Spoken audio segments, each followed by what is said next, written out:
Hey, you know what? Let me hit that. Really? I can handle it. I didn't even know BET was doing this, y'all. Come on, smoke. These niggas snuck up on me with this whole shit. Right. The 90s. These niggas really crept up on me with this bullshit they just did. I think this just aired last night.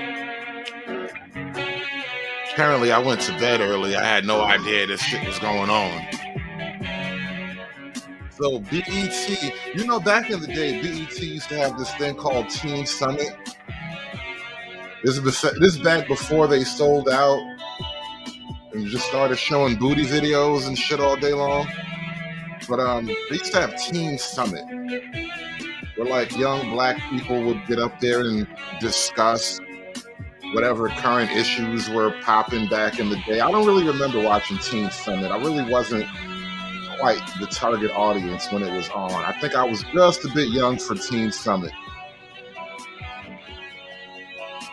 But I remember it being out there.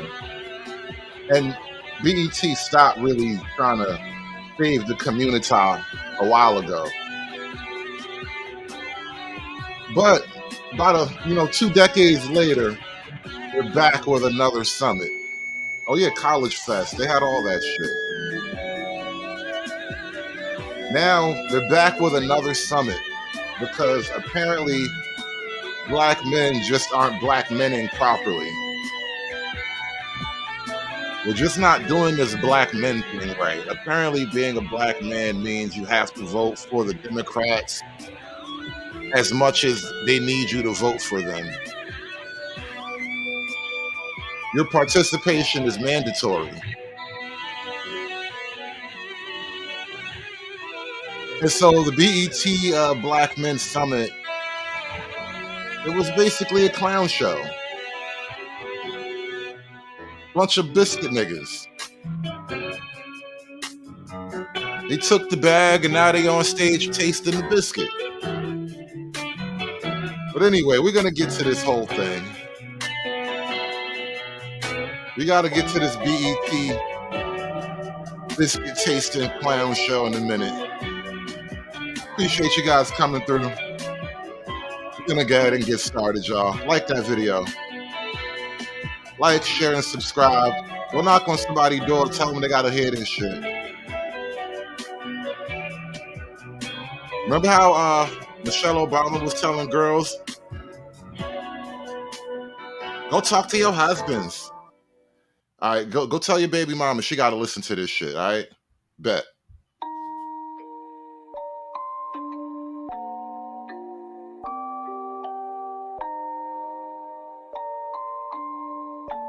Rage on that beat, going crazy.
So, if you didn't know, apparently black men are the talk of the town this election cycle.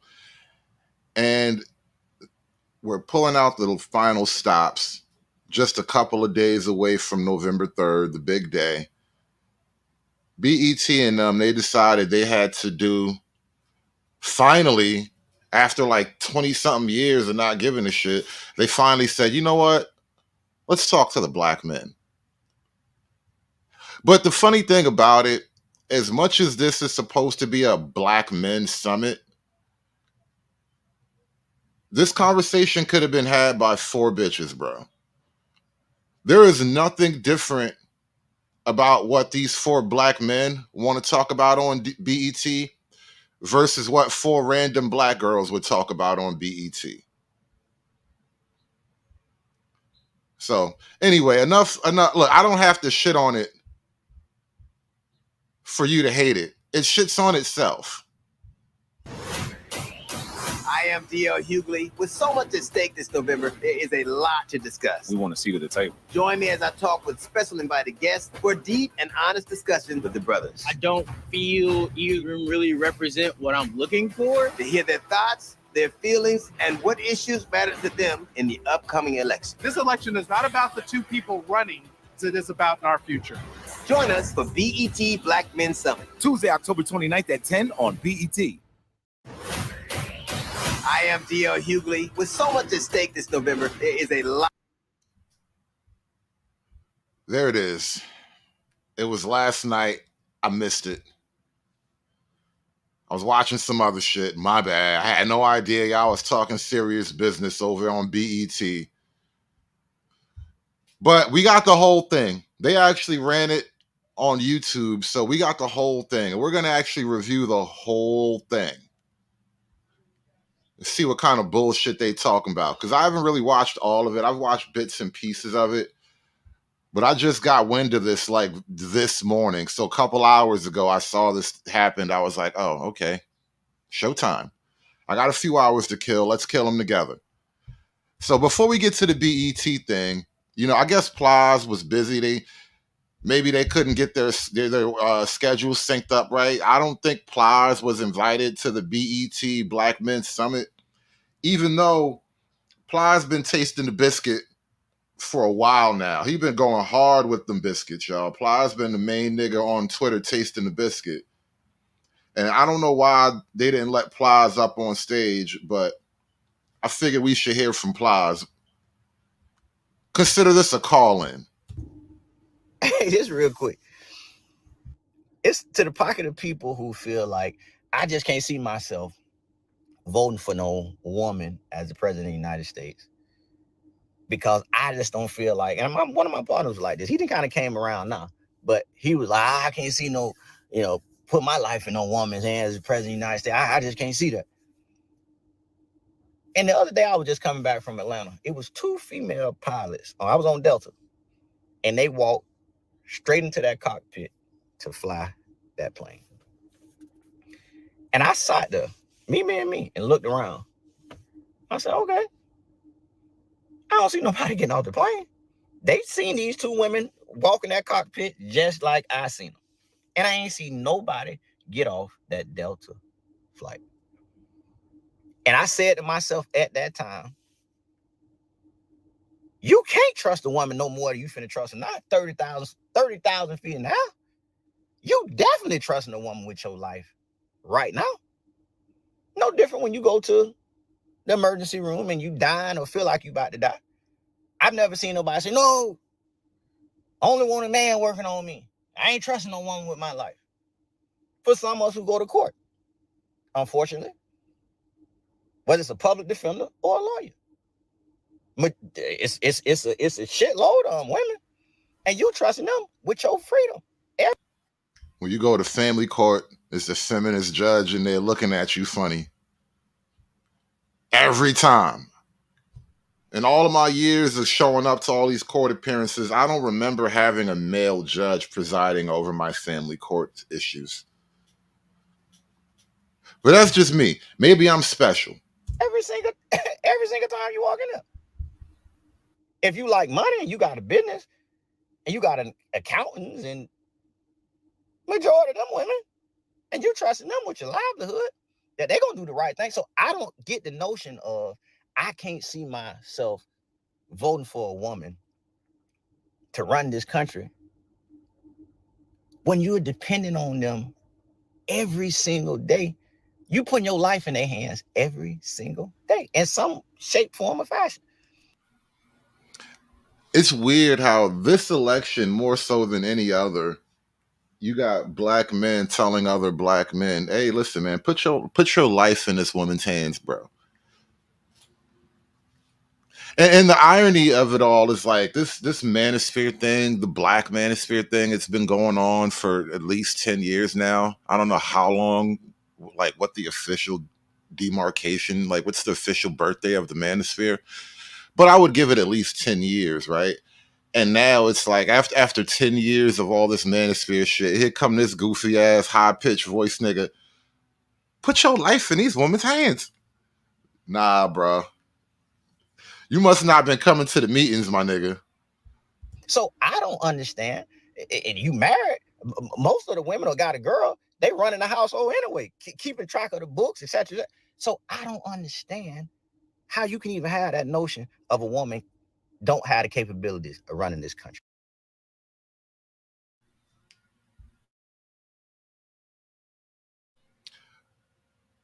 It's mostly because we see how they run their households and how they run their lives in general. That's such a crazy thing. Like we're not supposed to really say, well, think of it this way. There are really logical reasons and practical everyday observations that reinforce what people are calling our misogyny. Hashtag respect my misogyny. But here's why you should respect it, because it's based on logical reasoning and practical everyday observation. We see what your priorities are and what your capabilities generally tend to be. Not that inspiring, sorry. Not that inspiring. But anyway, that was your boy, Plies, the rapper. Like I said, they didn't let him. I don't know if they invited him to the BET Black Men's Summit, but I felt like I had to let him give his call in. Because the whole Black Men's Summit could pretty much been that same little minute and a half video from Plies, right? That was basically it. It was the same message plus, gays. Everything he said plus gays.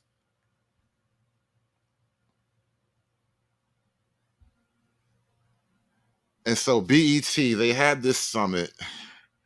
I don't even know who was there. I know I see a couple of faces. I think I recognize Michael Ealy, and obviously DL Hughley's like the host, but there's some other faces that got to be popping in. I think I saw Jermaine Dupri in their commercial. But we're gonna. This is about an hour and a half long, but they seem to take TV commercial breaks, so it's probably maybe roughly an hour's worth of content. Let me speed this up just a tad bit, and we'll jump ahead to the actual show. Consequential election in generations. This time for us, it may actually be true. When was the last time America asked black men what we wanted? And I know what it's like to not be asked what you want. I'm married to a black woman. But I promise you, it's not a... Right away with these bitches are better than us jokes, right? I know what it's like to not be asked what you want because I'm married to a black woman. Bruh, niggas getting tired of that whole thing. Like, you're not going to keep selling me that deal, bro. I've been stopped laughing at jokes like that, honestly. Jokes like that ain't even funny, bro. Like, why your life so pathetic? You can't even tell. This bitch don't even give a fuck what you want and you live there? And I'm supposed to chuckle along and shit? Like, oh, that's so cool. He loved that bitch. The fuck is this shit? Look at yourself, nigga. A trick question. Tonight, we're going to explore the issues that matter to us. Now, whether you support Kamala, ride with Trump, or plan to stay home, let's have a real conversation among us, black men, about what's really at stake in this election. Why these niggas all standing up like it's a gang photo?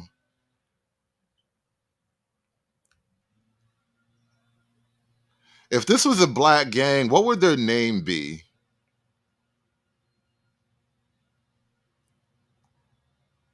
The Omega Cucks or something like this. This is the cringiest black gang photo ever. Kamala's men. A gang of hoes. Wouldn't a gang of hoes properly be termed a gaggle? Wouldn't it be called a gaggle of hoes? I don't know. I gotta study up on my my animal terminology. Isn't a gang of hoes called a gaggle? The menstrual bloods. You niggas is retarded. Alpha cuck. Bitch niggas with attitude. Oh shit. The gay lords. Oh shit. Jermaine Dupri standing there like, I pledge allegiance to the flag. This is the BET Black Men Summit. Let's get to it. Black men, as you know, are a closely watched voting bloc. I'm speaking to men directly. On a major party ticket as a DEI hire. I didn't know she was black. But polling shows that some black men are considering voting for Donald Trump. Black men are like any other voting group. You gotta earn their vote. Tonight, with the future of America on the ballot, BET is bringing together an extraordinary group of black men. I gotta tell you, as far as black politics goes, Trump dropped some bangers this year, man. I didn't know she was black. They're eating the cats and dogs. Yo, Trump really been just dunking on the black vote this year, man. Niggas really, even if you didn't want to talk about Trump, you had to talk about him. Because I know he said something at some point that pissed you the fuck off. To elevate their voices for real talk about the issues they say are most important in this election. The states of the economy, economic opportunity, reproductive rights, protecting our communities, and Vice President Kamala Harris's record as a prosecutor, and more. This is the BET Black Men Summit. Here is DL Hughley. Thank you. We are just days away from a razor-close presidential election. So tonight, in this room full of black men, we're going to ask tough questions about the economy, immigration, protecting our communities, and much, much more. With me on the stage, we have civil rights attorney and my frat brother, Ben Crump, is here. Ben Crump, the country grifter. We have activists at... And what's up with this weird sweater vest thing you rock? DL, you couldn't just put on a suit like regular guys? What's up with the sweater vest thing? Look like a 1950s dope fiend. You look like you shot dope with Ray Charles, bro. What the fuck is up with this sweater vest shit? Doctor and activist Wes Bellamy, he's also here. And actor and activist Michael Ealy. Now, of course, there's been a lot of talk about VP Harris's record when she was a prosecutor in California, specifically people who said she locked up thousands of black men. And to tell you the truth and full disclosure, I fell for that. And I had a meeting with the vice president. She asked me to do something simple, which is to actually look at her record. And I looked, and she was, in fact, not what I imagined or professed. And I think that I felt like... You looked at her record? What great things were in there? What great achievements are on her record other than being the first something? Indian, black, woman, whatever. Outside of being the first, what great things are in her record, bro? Because people say this, oh, look at her record, look at her record. Was she like magna cum laude? Is she a valedictorian? Did she fight Mike Tyson? Did she dunk on Michael Jordan? Like a lot of young black men felt, and you see these systems and these agencies just running roughshod over black men, and you can't believe that anybody who represented that agency would be any different. That's not to make an excuse. Obviously, I should have done my research. And by the way, research isn't doing things to edify your perspective. Research is about challenging what you believe. Exactly. It's not about... Exactly. So we're gonna check out that perception in a minute, whether it's still out there. And we send, of course, Vic Mensa to North Carolina to find out just that. Let's roll the tape. Peace, y'all. This is Vic Mensa. You know me from Chicago, but I'm here in Charlotte, in the swing state of North Carolina, to speak to black men about the issues that are important to us in this election. Let's go.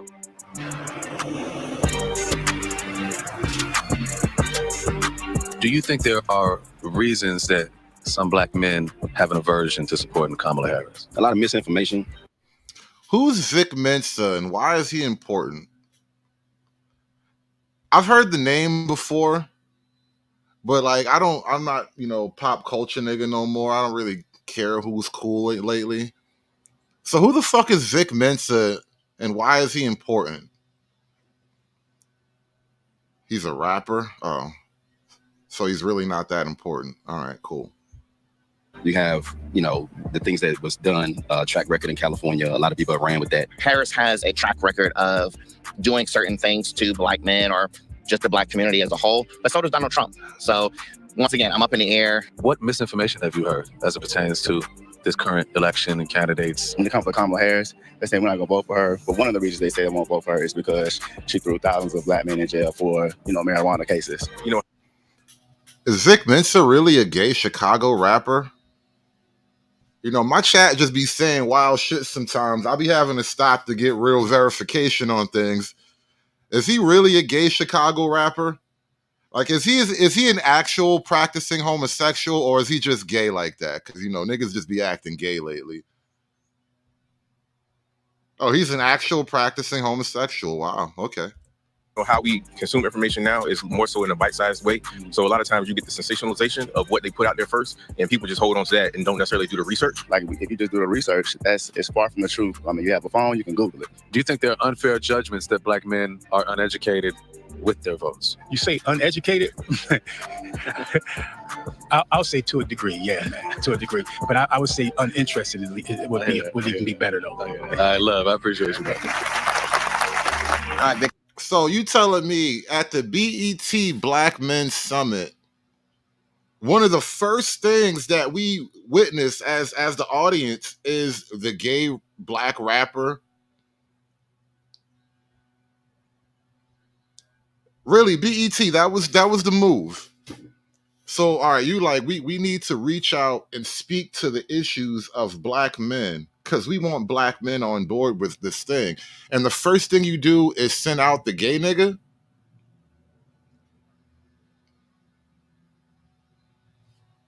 All right, man. Y'all some wild boys over at BET Studios. I got to tell you, man, y'all some wild, wild boys over there. Bunch of wild boys. Thank you for that. And then you went to the streets, Vic. You spoke to a lot of brothers. I'm sure even some of them didn't even make the tape, but that is a pervasive mentality out there. Or is it? Let me ask you, what did you see? Is it that pervasive? Do a lot of people think that? Speaking to Black men on the street in North Carolina, many brothers had concerns about Kamala Harris's history as a prosecutor, as did I, being victims of the prison industrial complex. I'm a legal cannabis entrepreneur myself. So when I first heard the figures that she incarcerated thousands of Black men for marijuana, I was very skeptical. Now, when you look into the actual numbers, it was 45 men in total that were sentenced for marijuana charges, and that's not specified by race. Mm-hmm. On the other hand, a main point of conversation is Donald Trump's storied history of racism. And the reality is that you have a candidate here who is supporting ideas of blanket immunity for police. These are the... Nobody wants to address that Black guy who was falsely convicted for murder. We talk about all these petty marijuana cases and Kamala locked you up for a bag of weed. Small potatoes. Nobody wants to talk about the guy who had to fight for his life because Kamala didn't want to share the exculpatory evidence, put it that way. The police that are the modern day manifestation of slave catchers and overseers. And that blanket immunity is to give them freedom to kill us with freedom from prosecution. So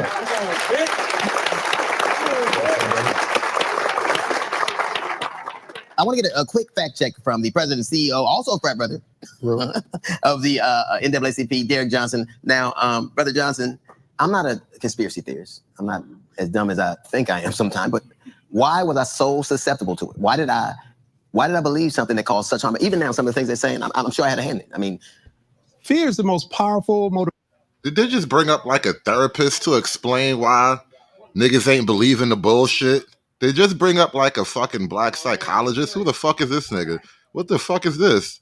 Check from the president and CEO, also a frat brother of the NAACP, Derek Johnson. Now, Brother Johnson, I'm not a conspiracy theorist. I'm not as dumb as I think I am sometimes, but why was I so susceptible to it? Why did I believe something that caused such harm? Even now, some of the things they're saying, I'm sure I had a hand in it. I mean, fear is the most powerful motivator. It either paralyzes us or propels us. Law enforcement against Black men, it has been a long-standing fear from slavery forward.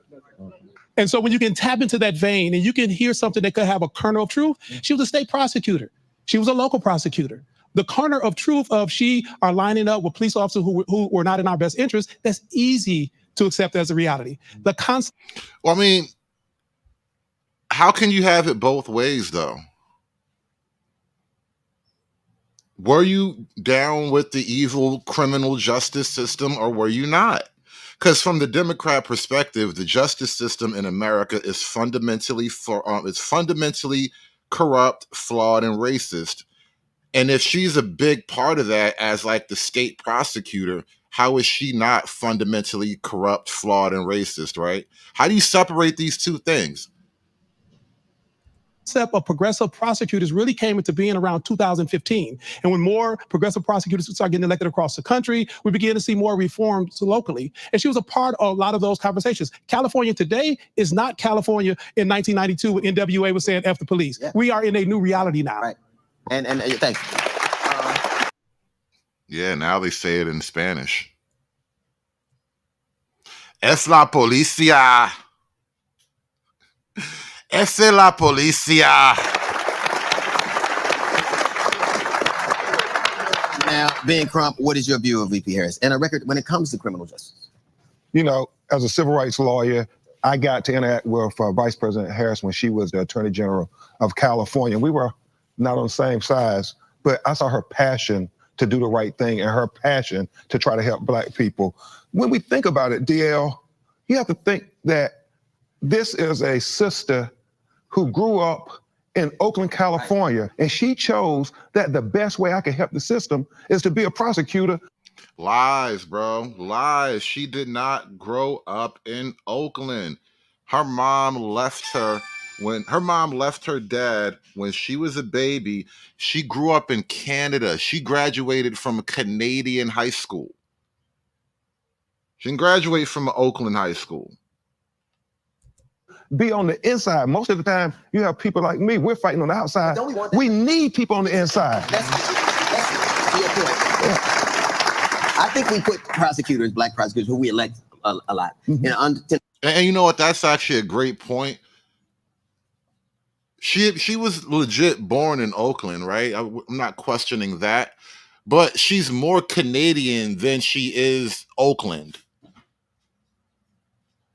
If you left Oakland at like 5, 6 years old and you stayed in Canada until you graduated high school, you didn't come back to America until it was time to go to college, which maybe that's why we can't find her McDonald's records. Maybe they're in Canada. Maybe she worked at a Canadian McDonald's. But if you stayed in Canada from early childhood until you graduate from high school, you're fucking Canadian. You're a Canadian Indian. Tenable position. We want them to be protectors of the community, which that's the profession. You work with her. I'm sure you were in corporate on the other side of the stick, but out of that, we gained a healthy respect for one another. While everybody talks about prosecutors being tough on crime, she came up with a concept called being smart on crime. When she became prosecutor in San Francisco. Does Kamala Harris strike you as smart on anything? I mean, try to answer that as objectively as possible. Does she strike you as smart on anything? San Francisco, she said, I'm gonna be smart on crime. She had this back on track policy that said when young brothers and sisters messed up, she said that if it's your first time and you're under the age of 18, they're not gonna charge you with this crime for life. If you didn't get in any more trouble, and if you graduated from high school or you got a GED, they would expunge your record. Now what prosecutor? She was going soft on these young niggas. Kamala was going soft on these young niggas, and these young niggas was wilding while she was going soft on them. These young niggas out here terrorizing shit. She like, he just a little boy. He ain't do no wrong. We know when we were growing up would treat us like that. That's Kamala Harris. It's the notion of justice tempered with mercy. Michael, we spent a lot of time talking about our roles, but we need prosecutors. There's no debating that. What is your message to Black men who have this ransom because of a role as a prosecutor? I'd say open your mind to the data. It amazes me oftentimes how many times Democrats have to provide receipts for all of the things that they do and for all of their qualifications. You know, there's an interesting thing when he says open your mind to the data. There is one program that Kamala Harris is directly responsible for, and I think it was the Federal Fiber Optic Outreach. I'm saying the name of it wrong, but I'm telling you exactly what it was intended to do. It was federal money that was supposed to expand internet capabilities to a lot of these areas in the country that were like rural areas that couldn't really get to like a major urban networks, a major urban areas network, right? And so they were trying to send fiber optic cable out into all the, the hinterland, and billions of dollars spent and not one internet signal has been boosted, bro. Swear to God. Swear to God, wasted billions of dollars and not one extra person got Wi-Fi.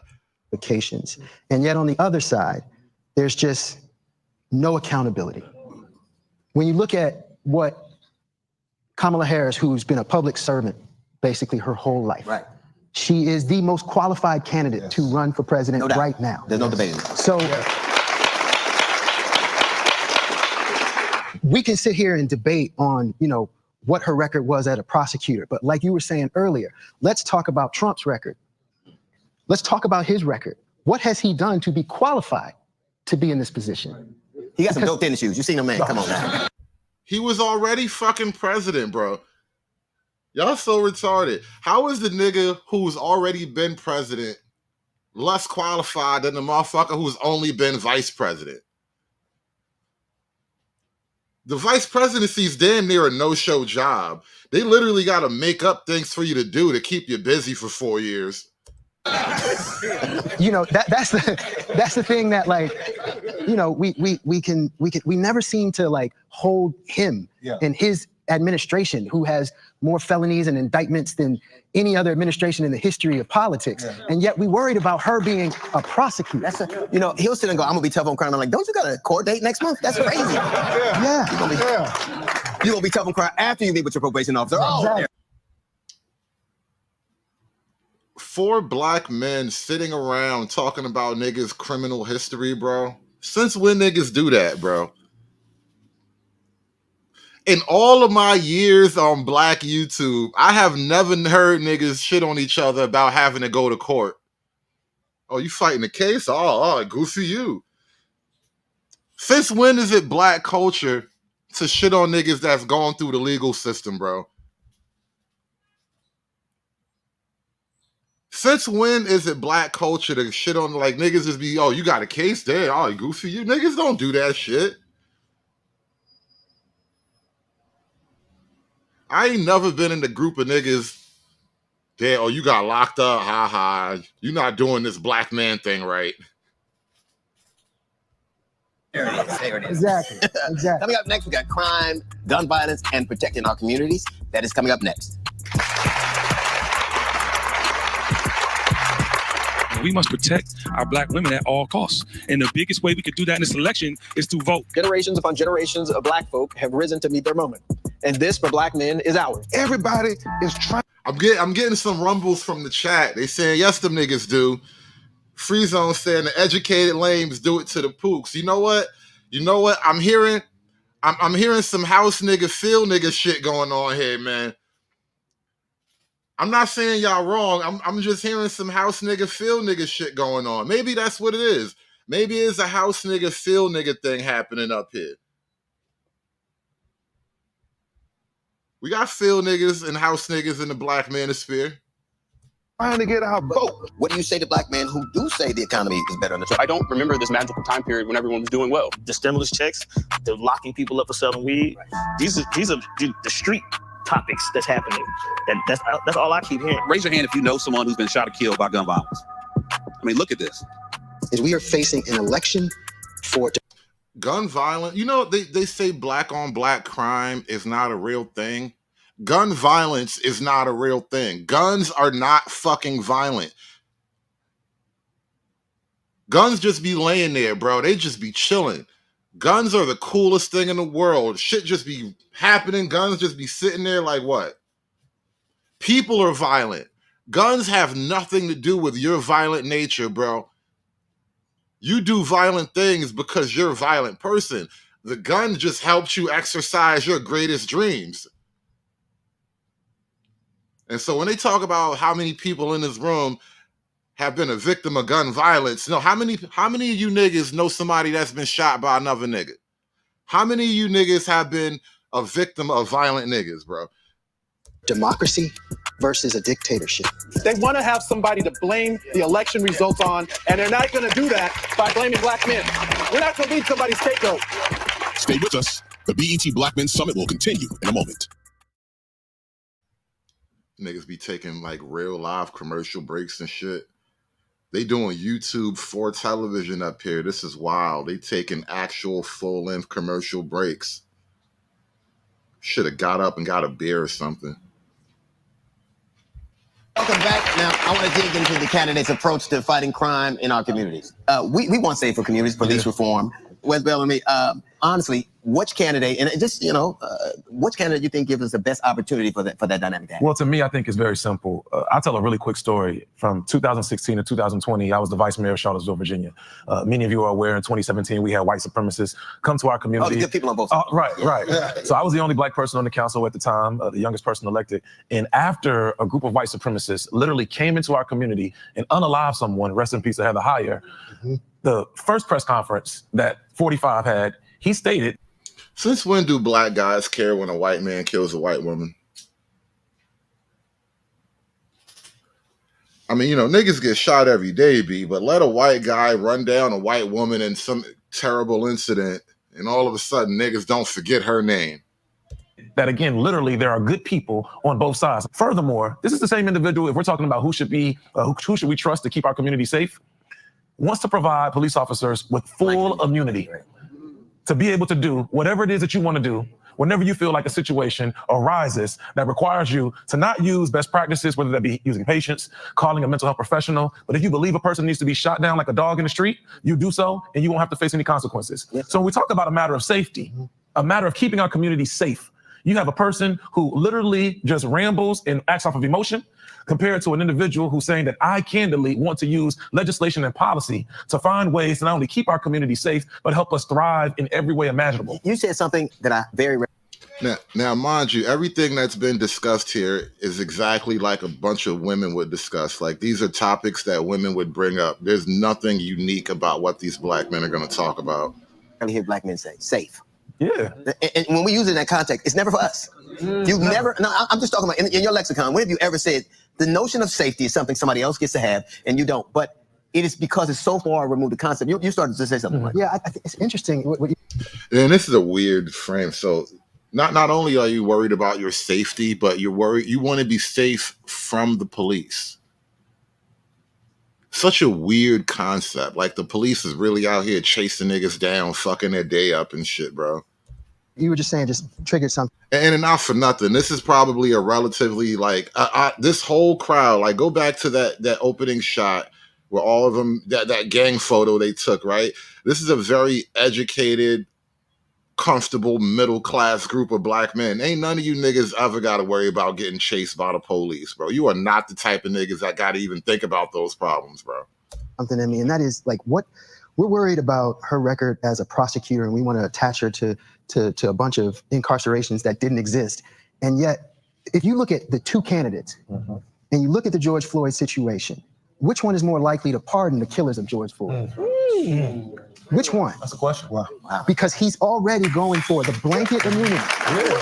Which one is more likely to pardon the killers of George Floyd? I mean, first of all, Trump had his shot.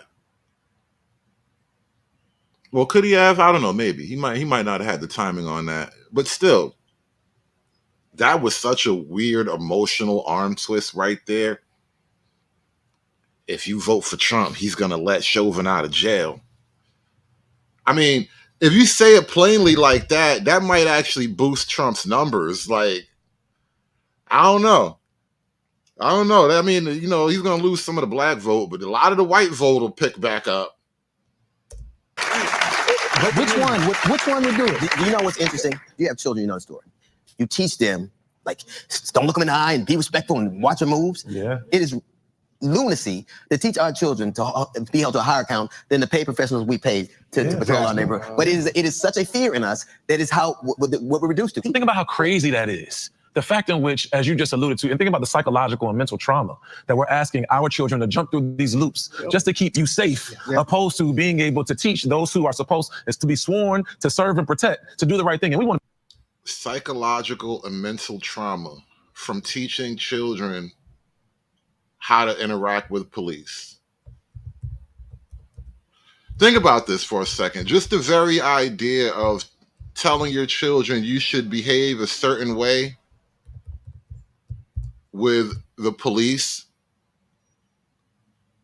is traumatizing, right? It's traumatizing. It's emotional trauma. Let me show you some of this emotional trauma. This is what they're calling emotional trauma, by the way. This is King Randall. You guys familiar with King Randall? He actually does what Umar is still trying to do. He has a boys' school that he teaches young boys. It's like a, what do you call it? Where you go away and you live on the campus at the school. But he has like a dormitory or whatever. Like he's raising the kids damn near. And he's put together a little workshop. I guess he's wrangled an actual police officer and he's teaching the children how to behave in a police interaction, all right? Emotional damage. How you doing, sir? Doing good. First thing I want to do is already have my stuff ready, okay? Yes, sir. You don't want to get to the freaking car, and when he gets to the car, you got to go fumbling around looking for stuff, right? Yes, sir. Why don't we want to fumble around looking for stuff? Exactly, they're gonna feel unsafe. You understand? Yes, sir. So regardless of whether they should or shouldn't feel unsafe, that makes somebody feel unsafe. You fumbling around because things happen, right? Yes, sir. So when they get there, the first thing you want to do is already have your license ready and have your hands on the steering wheel. You understand? Yes, sir. Have your hands on the steering wheel. Why? He told them to have ID. Emotional damage, bro. He told these little black kids that you should have ID. Emotional fucking damage, bro. This is what he was talking about. This is emotional damage. This is the trauma he was trying to tell about. Because before they don't think you reach for them. So you're not reaching for stuff, right? Yes, sir. All right, cool. And another thing I want to do, I'm gonna let all my windows down, okay? I ain't got nothing to hide, right? Yes, sir. I'm gonna let all my windows down in the car, and if it's nighttime, I'm gonna turn the car light on so he can see everything in the car, right? Yes, sir. Why am I doing that? So he don't think you trying to hide nothing or somebody trying to hide something for you. Exactly. Everybody feels safe, right? Yes, sir. So we already starting the stop off great. He probably in a good mood that I done let the window down, I done turned the lights on. He probably in a better mood now, right? Yes, sir. All right, so boom, he gonna come to the car. Yes, sir. All right, cool. So he gonna get my license. He may or may not go back to the car, which they usually do. They're gonna basically check your name, see if you got any warrants, if your license suspended, blah blah blah. But you sit tight and just wait for him to finish. Good. Yes, sir. All right, cool. He's coming back, bring my license. He's probably gonna give me a ticket for not having my seatbelt on. Now, what's the wrong thing to do if I'm getting pulled over and he come up to the car? Nah, what? Run? We're not gonna run. And what? Look, the first thing little boy said, run. Run. This is why y'all be getting shot by the police, man. The first thought in your head is stupid. This is why you're at King Randall School. What's another thing we're not gonna do? Talk back, cussing, talking smack, all that stuff, right? Yes, sir. We're not doing none of that number if we get pulled over. We're not talking smack, we're not cussing, we're not telling them what our rights is, blase, blase, blah. We're not doing none of that. You understand? Yes, sir. See, this is supposed to be the trauma that he's talking about young black kids have to deal with. We have to teach them this emotional trauma. Respectful and watch your moves. Yeah. It is lunacy to teach our children to be held to a higher account than the paid professionals we pay to patrol our neighborhood. But it is such a fear in us that is what we're reduced to. Think about how crazy that is. The fact in which, as you just alluded to, and think about the psychological and mental trauma that we're... This does sound like The View, SKC. You kind of pegged that one. No Diddy. This does sound just like if a bunch of niggas was hosting The View for a day. You niggas are so gay, bro. Goddamn. Asking our children to jump through these loops just to keep you safe, opposed to being able to teach those who are supposed is to be sworn to serve and protect, to do the right thing. And we want to be clear, not all police officers are bad. And we know that not all individuals who have been sworn to protect and serve are doing nefarious things. But to provide them with blanket immunity and then have black men say that, you know what, I'm willing to potentially side with that person, those are real conversations that we have to have with them about why you're choosing to do so. Now, of course, gun violence is the leading cause of death for black men under the age of 44. While with us in the audience is activist Greg Jackson, a gun violence survivor. On this issue, Who shot you? Niggas up here talking about gun violence, bro. Who shot you, bro? Don't just blame the gun. Like you was just hanging around minding your business and this evil 9mm just ran up to you and bang, bang, bang, bang. Who shot you, bro? Greg, I know it's very personal, but does it matter who's president? Gun violence issue, does that matter? Yeah, DL, it definitely matters. And I've had the honor of serving in the White House, but I'm here in my personal capacity. This is personal for me. In April 2013, I was shot after a club let out, and the bullet that hit me hit 2 arteries. And I'll never forget getting to the hospital. And before I met my doctors or my surgeons, Wait, the bullet just hit you?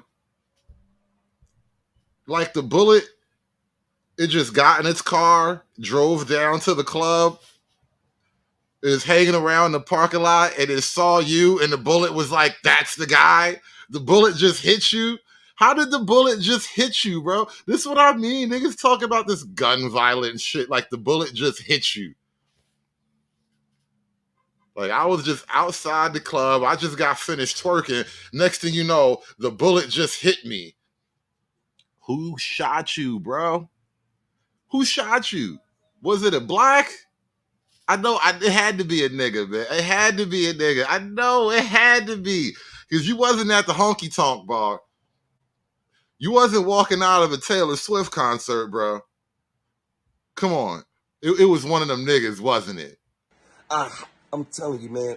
This the reason why I be hating niggas, man. I'm telling you, man. It just be us. I be hating niggas, man. I met investigators and went through 3 rounds of investigation where I was literally bleeding to death and fighting for my innocence and for my life at the same time, just to find out that I had a 26-minute window left to live due to blood loss and a 50% chance of making it out of surgery. And I'll never forget that feeling of being seen as a suspect first and a person second. And unfortunately, that's what we're... Why were you seen as a suspect first? You see, this is why I just don't be believing niggas sob stories no more about nothing the police did this, something bad happened to me. Niggas be just lying, bro. And I hate to even say that shit like that because I know it's so many white people listening, but god damn it, niggas be lying.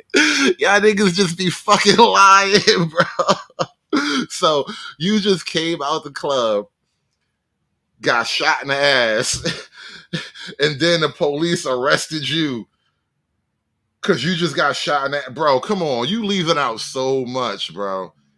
You leaving out so much. You had a gun too, right?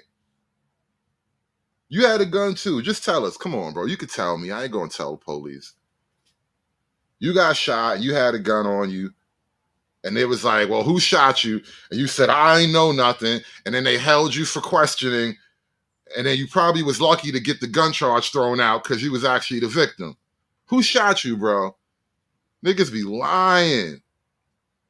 Yo, shout out to Lex with the $2 cash app. He said pre-election stuff showing black men are simp gods, bro. Super Saiyan simp gods, bro. All they do is drink black women bath water. A lot of people seem to not understand me. Science proves that the black woman is God. We're not just saying that. And the black and Latino woman, they manifested themselves out of dark matter energy. All right. I believe the black woman is God. Black woman, God. I don't believe God, no man. I believe God, a black woman. The black woman is God. But my number one subject matter is the black woman is God. That's first and foremost. Black woman is God. The black woman is still God. You're God, black woman. The black woman is God. She is the creator. She is the sustainer. She is the provider. She is the first teacher of the children. She is everything to the black race. But don't get it wrong. I am still a white man's whore. Seeing our country, all over our country every single day. Raise your hand if you know someone who's been shot or killed by gun violence. I mean, look at this. Every single person in this room. This is the #1 cause of death of black youth since 2006. And since I was shot, nearly 1 million Americans have been taken by this crisis. Bro, come on, man. Gun violence. The guns are just out here, just randomly going off. These guns are just out of control, right? These guns are just fucking out of control. There's nothing we can do about these fucking guns, huh?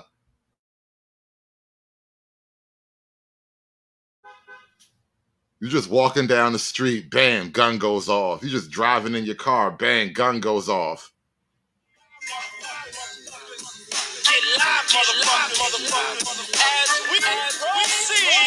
The guns don't just go off, bro.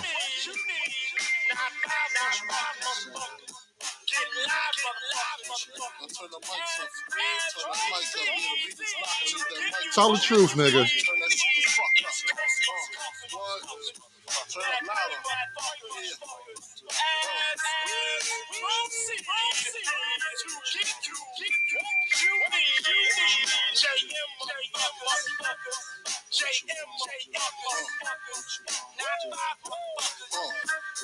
Who shot you? Separate the weak from the opsa. Leak hard to creep them Brooklyn streets. It's on, nigga. Fuck all that bickering beat. For me, that's one of my childhood friends. That was nearly me. Two of my mentees, one of which who came to Capitol Hill to fight for the policies to address gun violence. That's who we're losing in this crisis.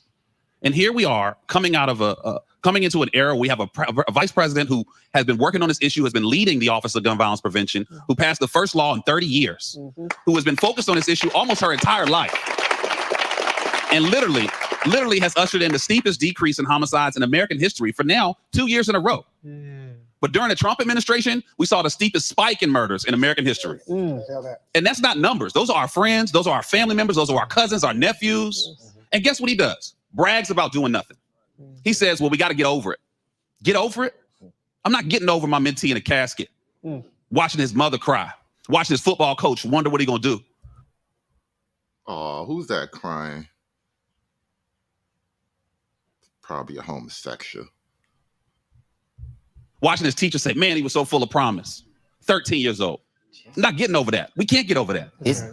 Thank you, man. That's real. That's real. When we come back, former President Obama called black men out, saying that many of us are sexist if we do not vote for VP Harris. We're going to dig into that, so you just stay with us. I'm speaking to men directly.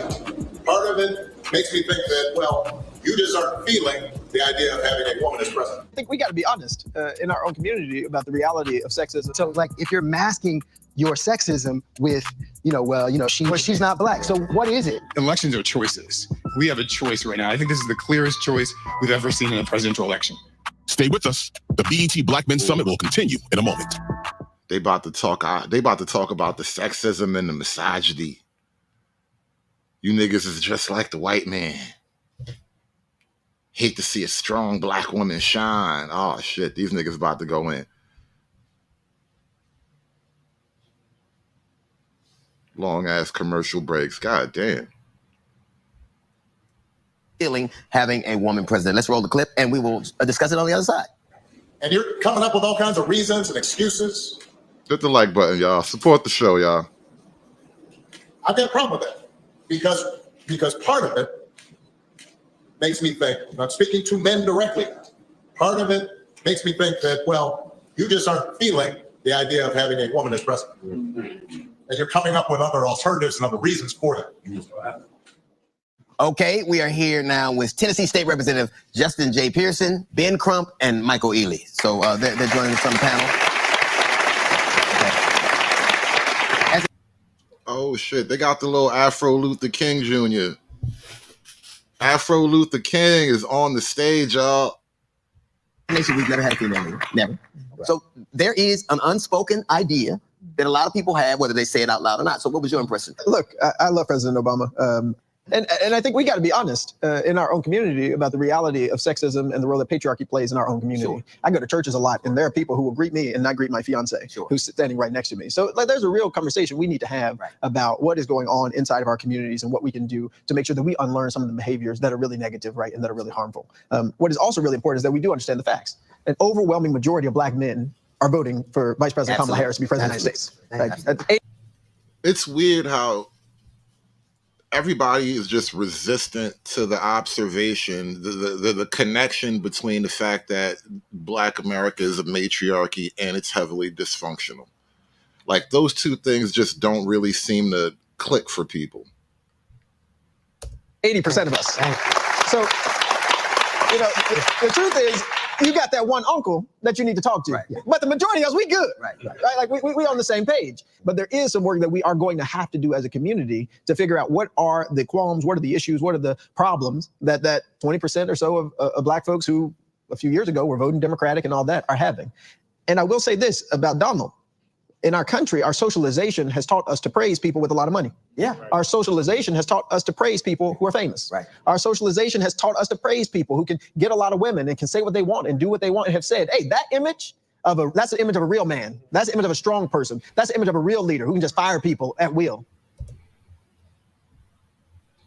This nigga is sitting on stage literally with his fucking legs crossed, bro. This nigga sitting there, he got his fucking legs crossed like a bitch. This nigga is like a skinny little bitch. Crossing his legs because his vagina's cold. Trying to explain what manhood should be.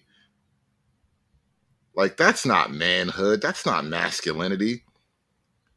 A real man keeps his vagina warm like this. This nigga, oh, fucking hell, bro. Oh, this shit is so disgusting. This is terrible. This is nasty business right here. Let me just say this to my straight brothers. Look, you don't want to be no alpha male. Now he running for president. And a lot of people are like, wait, no, that's not it anymore. Right. But years of socialization have taught us that actually that is the image that America has put forward as the image of what you want to be, of the person that you want to lead. So it isn't just a black... Martin Luther Gay. Jesus Christ. Why he gotta be Martin Luther Gay? Y'all savages, bro. Y'all terrible people in the chat.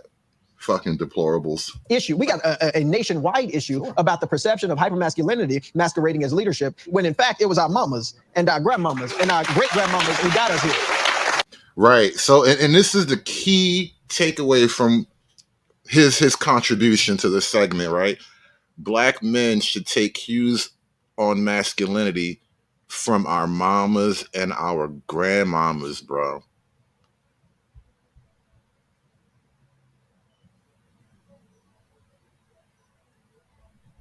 That's it. Our mamas and our grandmamas. That's who we should take our masculine cues from. A motherfucker just supposed to take and accept whatever the fuck you say because I'm a black woman. Bitch, shut up. The fuck out of here. See, if you take your masculine cues from a white man, you're just doing a racism. You got to take your masculinity from a black woman. None of that white male masculinity. Girls are here to be sexy for me. Throw it back on a nigga. And that's why you're gonna drop that ass for a nigga, because you were put here to drop that ass for a nigga.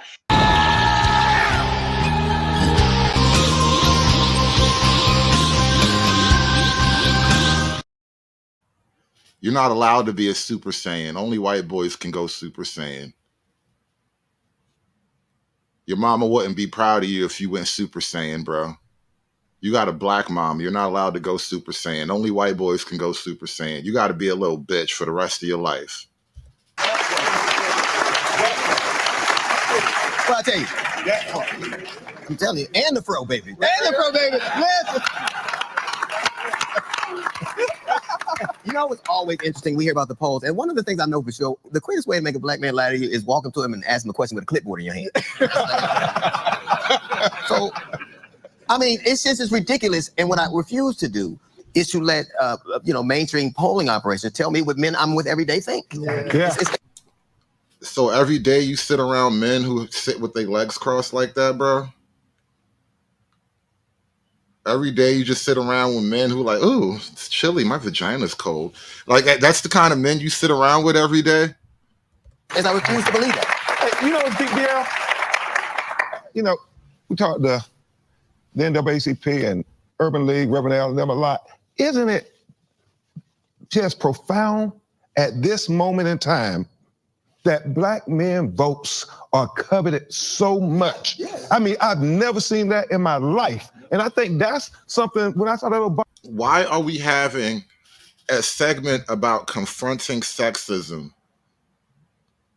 at a Black Men's Summit? Sexism is not a men's issue. That's a women's issue. Just literally, by definition, it's a women's issue. Why is sexism a part of a black men's summit? This shit don't make no sense at all. Even if you're a fucking black male feminist, can you like take time to not talk about that one thing for one day? Can we talk about completely different issues? And this is what kills me about this whole shit, because it's like it's beyond obvious at this point. Black male issues are women's issues.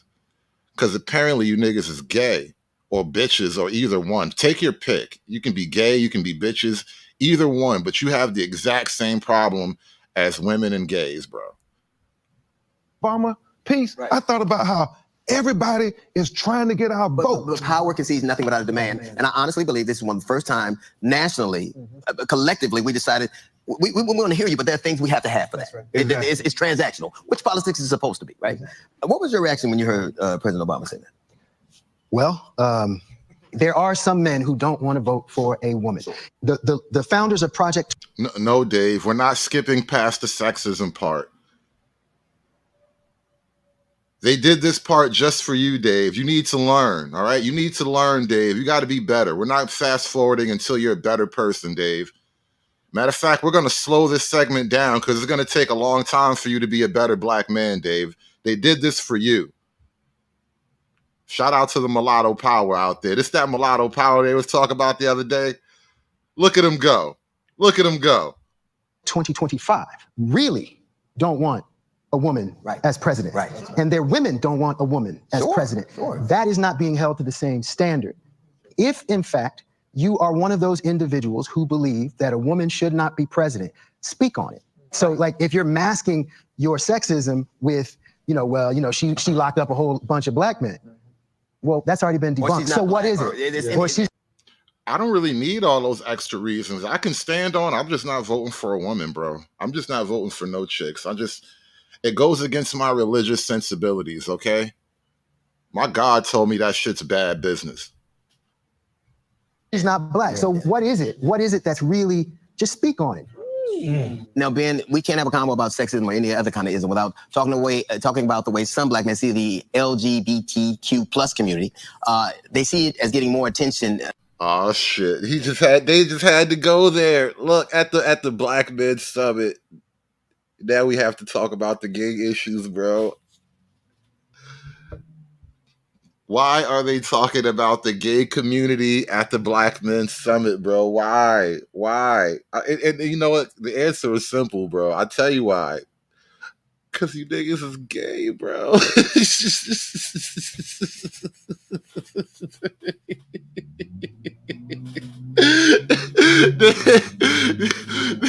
It really is, bro. It's not even a complicated, like a mathematical calculation. It's not even like this deep set of fucking complicated reasons and rhythms to it. It's because you niggas is gay, bro. What else could it be? What else could it be?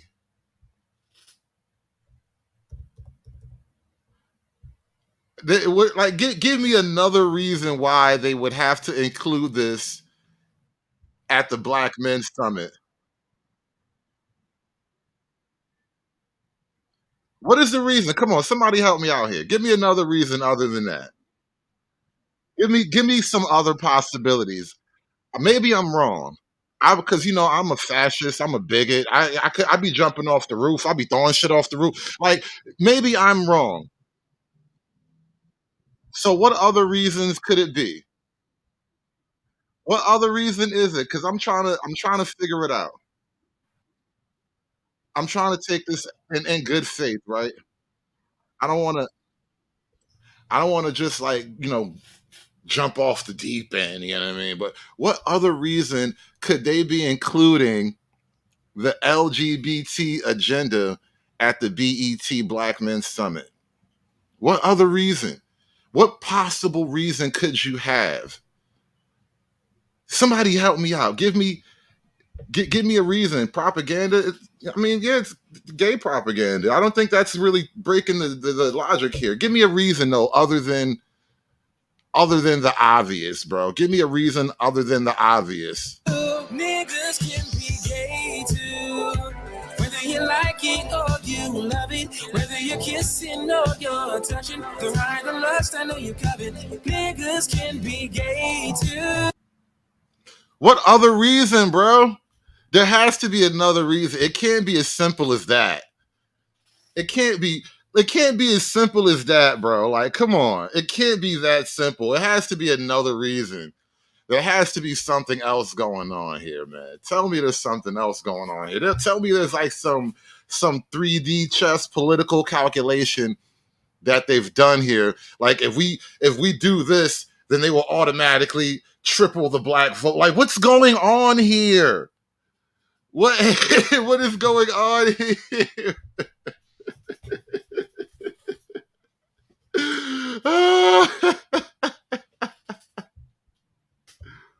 Than some of the concerns of black men. Man, that is something you hear constantly. So, Ben, what do you think? I mean, it's not like I'm, yeah, well, speaking out of school.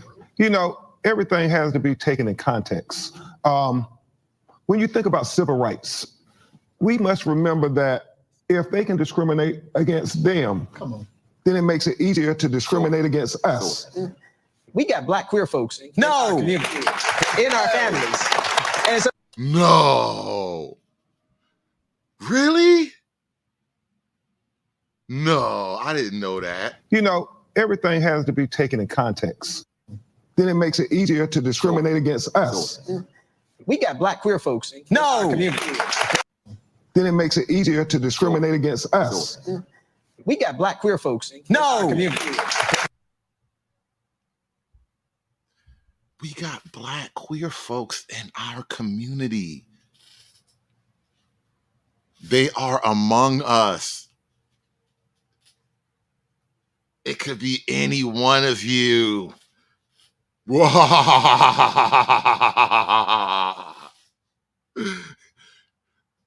lurking in the shadows. In our families. And so whenever I live in Tennessee, we have passed more laws against LGBTQIA plus folks than anybody else in the union. And I continue to remind folks, if you open the door of oppression a little bit for somebody you think is different or other or an enemy of yours, the person you opening it with will open it a little bit wider to push you in.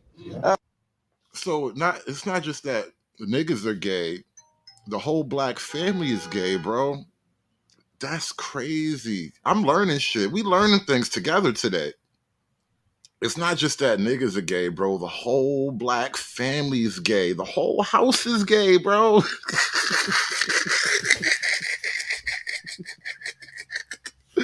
The whole house, bro.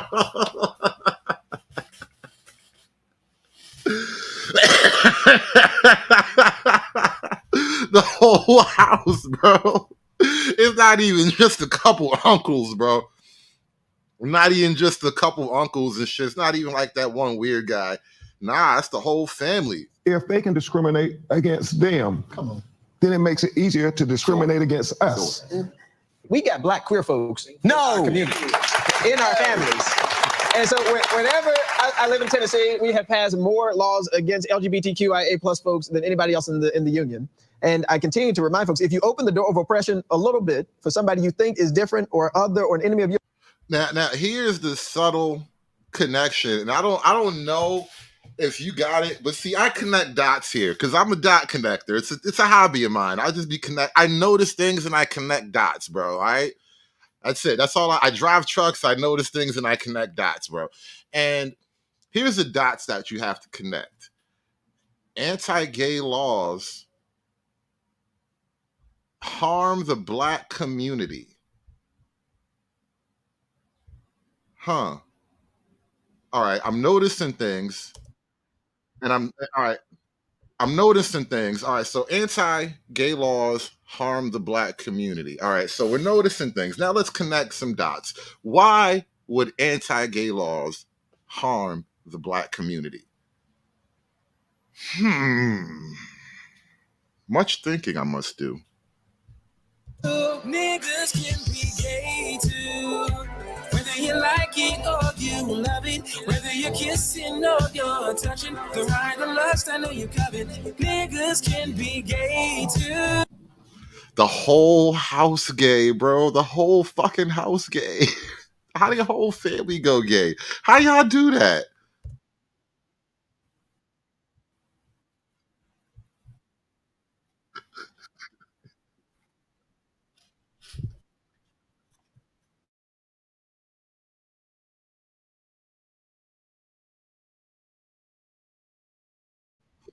Yo, my bad, my bad. I was muted up. Anybody else in the union. And I continue to remind folks, if you open the door of oppression a little bit for somebody you think is different or other or an enemy of yours, the person you opening it with will open it a little bit wider to push you in.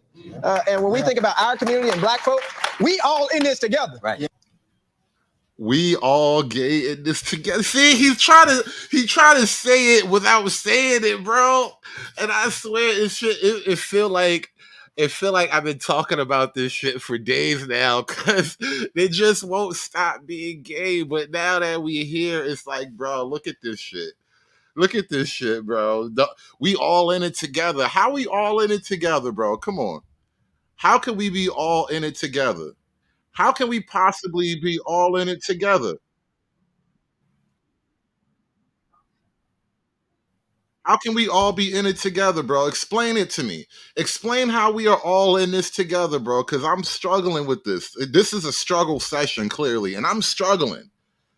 That's how you know it's a struggle session, because I'm struggling with this shit, and I need somebody to explain it to me. How can we be all in it together? Somebody help me out. Somebody explain it to me. Let me explain this to you. These conversations with feelings you don't. This isolation is. Let me explain this to you. Niggas can be gay too. All right. I feel like it's been explained. I asked the question. I got to answer. All right, we're back. They explained it. Yeah, right. But you know what's interesting? We have to understand that our concerns, where we gather at this place is different. At one point, it's illegal for slaves to learn. Now they want to make it legal to learn about slaves. First, black people couldn't go to the bathroom, then gay people couldn't go to the bathroom. Now transgender people. What do white people keep in the bathroom? Is what I want to know. You see, white people trying to keep us all out the bathroom. The blacks, the gays, we're all in this together, trying to shit on the white man's toilet. What the fuck is even happening right now, bro? I got to see what's happening. If that's a device, whatever we do to live in the bathroom, it must be a good credit score in there or something. Coming up, we're going to dig into VP Harris's opportunity agenda for black men. More Black Men Summit coming right up. Y'all stay tuned. All right, Dave, I think they're going to start talking about the idea money. that we were doing better under President Trump. I, again, didn't experience that. The stimulus checks to locking people up for selling weed. These are See, first you got to be gay, then we'll talk about the money. Did you notice the order of things on the BET Cuck Summit? All right, first things first, some gay shit. Then we'll talk about the money. That is literally the fucking problem with the entire Democrat establishment, all right? First things first, women's rights, gay shit, then money. No, yeah. Mama, gay, money. That is the order of importance. I swear it's not me. It's not me making this shit up. I'm not just sitting somewhere just contemplating all these things that BET is doing wrong. This is them. This is how they think they should attract the black male vote. Mama first, then gay, then the money. They literally got a whole set of priorities I can't relate to. Mama, gay, money. That's the sequence of importance, right? That's wild. That's the order of importance. First mama, then gay, then money. Black entertainment television, y'all. street topics that's happening.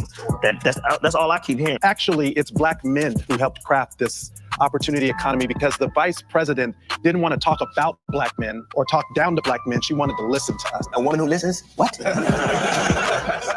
Stay with us. The BET Black Men Summit will continue. Did you just make a joke about women not listening to men? And y'all niggas laughed at it like it's cute? A moment. Amazing. Amazing. The power of your cuckoldry amazed me. The chair of the Congressional Black Caucus, Nevada Congressman Steve Horsford, he's here.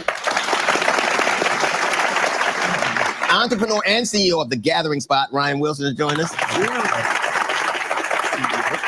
And of course, legendary producer JD, Jermaine Dupree, is here.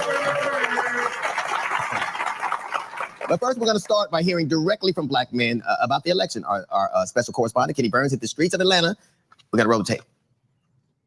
It is your lifestyle specialist, Kenny Burns, reporting live from Atlanta, Georgia. If you don't know, Georgia is a swing state, and we're here to find out what Black men want most in this election. And never forget, the South got something to say. Did you catch that? Your lifestyle specialist, Kenny Burns. Your lifestyle specialist. Your lifestyle specialist. The fuck is a lifestyle specialist, bro? I feel like that's just another like queer eye for the straight guy job.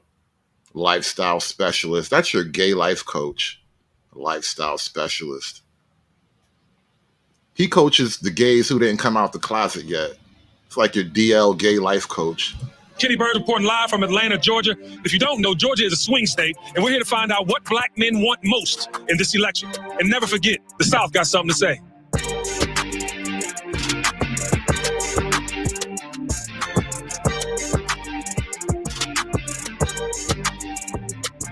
What matters most in the 2024?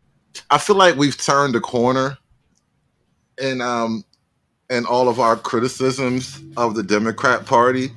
And it's totally valid and logical. Like, if we had started out at this position, it would have been like, oh, you niggas is just trolling or whatever. But, like, after years of critical analysis and deep dive observations on different issues, talking about ideas and concepts and whatnot, we've kind of worked our way through all of the critical theory analysis and the ideas and the concepts and whatnot, and we've just settled on a simple yet salient conclusion. Y'all niggas just gay, bro.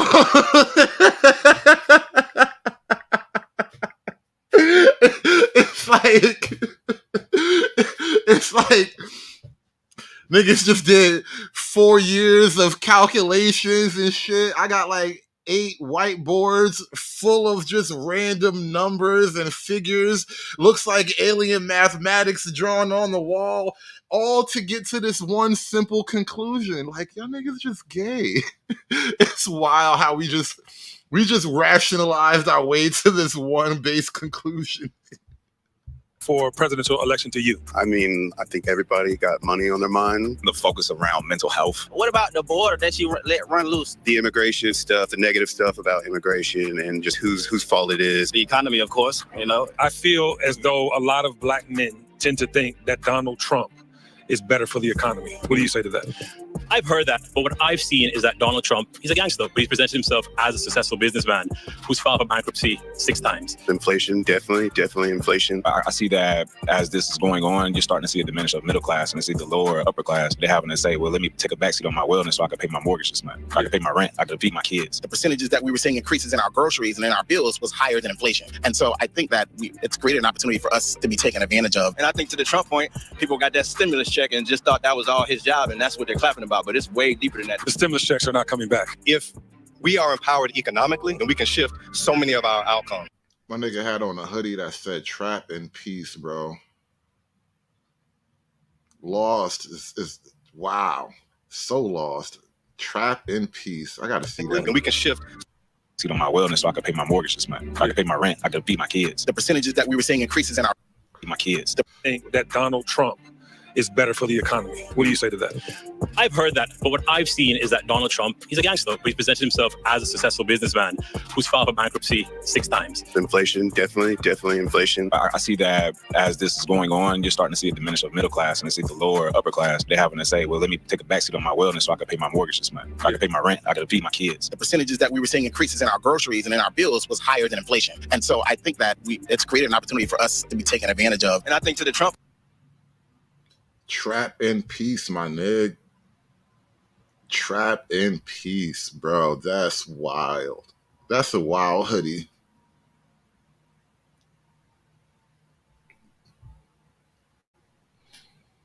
We definitely gonna lose a generation or two before shit gets right, bro. We just a generation has to just be just lost. Just make your peace with that. There is no fixing this, bro. There's no fixing this. This can't be fixed. Right? This can't be fixed. You just have to escape. So that's what I did. I went to a neighborhood where, I have a very low black population. Point, people got that stimulus check and just thought that was all his job, and that's what they're clapping about, but it's way deeper than that. The stimulus checks are not coming back. If we are empowered economically, then we can shift so many of our outcomes. What would you tell those brothers and sisters who are undecided but need to be going to the polls? What other choice do you have? Right? Talk to me nice. Talk to me nice. All right, we are back, and of course, Kenny Burns. That "talk to me nice" line is actually interesting. I would never really say it. I mean, maybe ironically, obviously, but like, as a talking point, though, "talk to me nice" is basically like where black men stand with the Democrat Party. They just want to be talked to nice. They don't really necessarily have demands. Whatever the women and the gays want, we'll help y'all out. Just talk to me nice, bro. Like, y'all niggas don't even talk to us nice no more. It's like a Babyface song. We don't even talk anymore. We don't even know what we argue about. Burns was here with us. That was a dope little piece, man. I appreciate it. The federal minimum wage has remained at $7.25 since around 2009. And it seems like the economy is on a lot of people's mind. Obviously, they even have a book, It's the Economy Stupid. So how do you speak to that? What do you hear? I really feel that, it's heavy on our minds because Atlanta is an opportunity economic city. Sure. We all came here. If you're not born and raised here, originally I came to go to school, but I stayed and started a business. I stayed and raised my family. I have a 20-year-old and a 24-year-old who will be, exiting college soon and getting into the workforce. And the big thing on people's mind is how are we going to take care of our families and how are we going to encourage our kids to start families? So economics is very important. We talked about this. I mentioned this in the question I posed. I remember 40-some years ago, I worked at McDonald's. I made $2.65 an hour. And 46 years later, the minimum wage is $7.25 an hour. So we can't have a conversation about just inflation without the commensurate wage growth. Now, Jermaine Dupree, you've heard this a lot, that things were better under Trump. I've heard it a lot. How widespread do you believe that is? I don't believe that. No, I'm saying, but it is a pervasive. It is a pervasive attitude. Yeah. No, I mean, I represent. Oh, I don't represent, but. I feel like these guys are all way too wealthy to be actually holding this part of the conversation. You should be talking to people who actually work for McDonald's right now. People who worked at McDonald's during the Trump presidency and still work there right now. Ask them what was a better time to work at McDonald's, during the Trump presidency or right now. You niggas y'all don't feel the pinch enough to really talk about the squeeze. But I'm here to speak to the YDS generation. Sure. That's the young, dumb, and stupid kids that's out there, right? And they have this. Well, they are. That's crazy. It's what it is. They have this in their mind that, as Newface said on the video, the stimulus checks, they're paying attention to things like that, and they're not hearing the information that needs to be. That's a great question. Is that Ja Rule? No, that's not Ja Rule. But why didn't they get Ja Rule, man? Because, in all times of emergency, we have to ask, what does Ja Rule think? I totally fucked up that Chappelle joke. To be heard, right? The stimulus checks, they're locking people up for selling weed. Right. These are the street topics that's happening. Sure. That's all I keep hearing from. Sure. You know what I mean? And I feel like it's really important that we as men in this room we give them the facts today. There was a specific reason that Donald Trump, even though he didn't get those checks out, there was a specific reason he delayed them so he could put his name on it. He knew it would have that effect. Correct. He knew who it would meet. And Congressman Horsford, what do you say to black men who do say the economy was better under Trump? Because I hate when somebody tells me, like, if I go somewhere that's hot, they go, but it's a dry heat. I'm still hot. Yep. You can't tell people how to feel. Right. We can tell them about the metrics, but it is a pervasive attitude that the economy was better. So look, a couple things. I'm from Vegas, so I do know dry heat. Yes, you do. But I also know a liar when I see one. And Donald Trump lied about providing economic opportunity for Black America. In fact, it was Donald Trump who asked Black America, what do you have to lose? And then when he got into office, he appointed Supreme Court justices that showed us what we had to lose by taking away our fundamental rights. Now, he's talking about abortion. He made an economic argument. He made an economic pitch, and then he said the thing you lost was abortion. What rights? He's talking about abortion. That's it. He's literally talking about abortion, bro. And again, how is abortion connected to a men's summit? Abortion is not even a men's right, let alone a woman's right, but like it's not a men's issue at all. Y'all told us we don't have an opinion on abortion.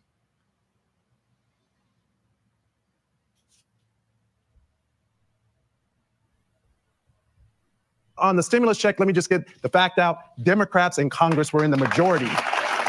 We passed the bill that provided the relief, not only for households through the stimulus check, but also the child tax credit that lifted 50% of Black children out of poverty. When the Republicans got back into the majority, they did not extend that benefit, so those children went right back into poverty. We helped small businesses get the support to keep their businesses open and to provide employee retention tax credit so that employees would stay on the job. It was about people and saving lives, and Donald Trump did not do that. And I'm tired of talking about the last 4 years. I'm more concerned about what Donald Trump will do the next 4 years if he gets a chance to be the president. We tired of talking about the 4 years where everything went dark, the 4 years where everybody went broke. You tired of talking about the 4 years where people lost their jobs, the 4 years where people were forced to take medical experimental drugs and shit. You don't want to talk about that, huh? You don't want to talk about the hordes, the millions of people who just ran up into the country. You don't want to talk about the last 4 years. You want to imagine a horrible next 4 years under Trump. We can't let that happen. But it's very shrewd in a way because people are simplistic. It's the things you can say. It's the things you can repeat. A Jeep Wrangler is $120,000. Are you fucking serious? Bruh, that don't make no money. That's crazy. 120 grand for a Jeep fucking Wrangler. You can get like 2 used BMWs for that. And it's always funny when they talk about, today, I guess he was saying how low the unemployment rate. It's weird for Black people to hear unemployment rate because it was pretty low during slavery. That wasn't that great. That's not a great marker. We was brought here to work, so thanks, pal. That's not the same thing. We have Charles Phillips. Charles Phillips is a business leader also. He works closely with VP on the economic proposals. Why should Black men not hold the Biden-Harris administration responsible for inflation? Why should that not be a real thing? I know why. I know why. Taste the biscuit. Taste the goodness of the biscuit. Taste the honey sauce. Taste the goodness of the biscuit with the honey sauce. Taste the biscuit. Forget about the last 4 years, y'all. Just taste the biscuit and forget about the last 4 years, y'all. You look like Obama. You know that, right? You do. Yeah, I do. So first of all, I'm older than Dollar Store Obama. Wow, that's crazy. That's like Timu Obama. him. He looks like me. Why shouldn't they be held responsible for inflation? It's a fair question, and I think you have to put the Trump economy in context. That was the Obama economy he inherited. So I served on the Obama Economic Recovery Board during the financial crisis. He had to fix something, economy that was tanking. He fixed it, handed it off to Trump. It was growing 2.4%, generating about 210,000 jobs a month. Trump had to do nothing but not screw it up and leave it alone. That first 3 years, that kind of worked, and then COVID hit. COVID wasn't Trump's fault, it wasn't Biden's fault, but that was the beginning of inflation. What happened was we got all the stimulus checks, we all spent all that, but that meant that caused inflation because we're all buying in grocery stores, couldn't go to restaurants, so we're buying the same goods.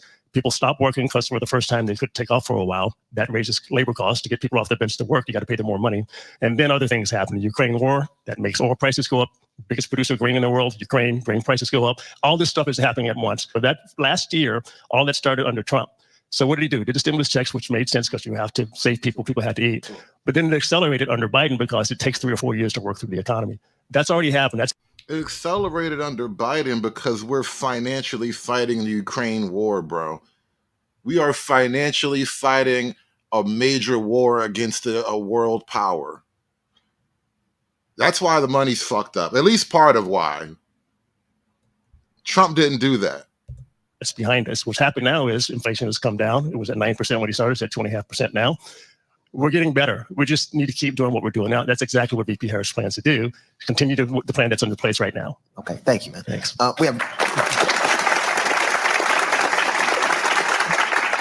We have Ryan Wilson now. You're an entrepreneur also, and there is, we've talked about this a lot. There is the belief that the economy was better under Trump, and it plays itself out. On my radio show, I hear it so much. I started to believe it, and I know better. I'm like, wait a minute, you can lie to me, and I'm feeling like you were telling the truth. Why is that so pervasive? And they truly believe it. It's not something that they're kind of just repeating by rote. I mean, I think it's important to note that prices were lower during the Trump presidency, but important. Yes, prices were lower during the Trump presidency. Yes, prices were in fact lower during the Trump presidency. But never mind all that. Taste the biscuit. Taste the biscuit. Taste the goodness of the biscuit. Taste the butter spread. Taste the goodness of the biscuit with the butter spread. Yeah. Fuck all that. Fuck all the good shit. Just eat these biscuits and shut up, nigga. Certain point has already come out in this conversation. President Trump inherited the Obama economy, right? Like that is just something that we have to put on the table that happened. He inherited what the previous administration had done to make sure that the economy was in a good position when he started. Now, if you fast forward, many of the businesses that I serve at the Gathering Spot, when I think about what we were talking about during the Trump presidency, those conversations were not positive, right? So I don't remember this magical time period when everyone was doing well. We were still talking about access to capital being tough to find. We were still talking about trying to figure out ways to grow and scale our businesses. We wasn't talking about none of that shit, bro. We were getting up, going to work, sailing boats on the weekend, taking kids on vacations, driving down the highway coast with our BMW top down. We wasn't doing none of that under the Trump presidency that you're talking about. All of these struggle conversations. Nah, we wasn't doing none of that. We didn't have any struggle conversations till COVID. None of those fundamentals changed throughout the Trump presidency. And to the idea of having a plan, I never saw President Trump produce a plan while we were going through that time period. When COVID hit and we were in the middle of this video, y'all. very Support tough the circumstances, what I watched happen were businesses in the community closed. So this idea that we were doing better under President Trump, I, again, didn't experience that. And many of the folks that I serve every single day certainly will tell you that was a very difficult time period. Like, share, and subscribe, y'all. Support the stream. Can a nigga get some biscuits, y'all? Toss a nigga a biscuit. Can a nigga live? Can a nigga live? Please. The thing about leadership is we can't, to your point, we can't tell what's going to happen. But every president is challenged in some way. And is the measure of that presidency how successful they deal with that challenge. And the one thing that's unassailable is there was a complete, total failure of leadership in that position. And I think that when people don't realize that, all right, hang tight. Coming up, we're going to dig into VP Harris's opportunity agenda for Black men. Y'all stay tuned. She went to Atlanta and to Philly and to Detroit to listen to entrepreneurs, men that want to own homes. From that conversation came this Black men's agenda. It came from us. The fact that there is a plan is something that we can't take for granted and something that does not exist on the other side of this conversation. Maybe the job you see an illegal immigrant doing, you go, I should be doing that right there. You know what I mean? Stay with us. The BET Black Men Summit will continue in a moment.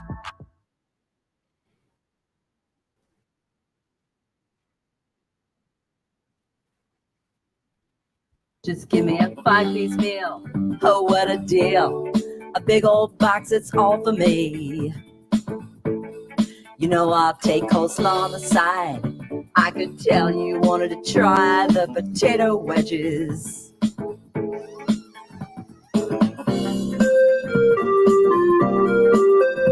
Shout out to Lex with the $2 Cash App again, y'all. Thank y'all for supporting the show. Like the video. Like, share, and subscribe. Can a nigga get a biscuit, y'all? Can a nigga get a biscuit, y'all? Kamala says she gonna talk to us about the money. She got an opportunity agenda. Let's get back to these niggas. Welcome back to our Black Men Summit. I am D.L. Hughley. Still with me are Jermaine Dupri, entrepreneur Ryan Wilson, and Nevada Congressman and Chair of the Congressional Black Caucus, Steve Horsford. Now, Steve, you helped craft VP's Economic Opportunity Agenda for Black Men. What is in it? Well, first, actually, it's Black men who helped craft this opportunity economy because the vice president didn't want to talk about Black men or talk down to Black men. She wanted to listen to us. She actually kicked a woman who listens? What?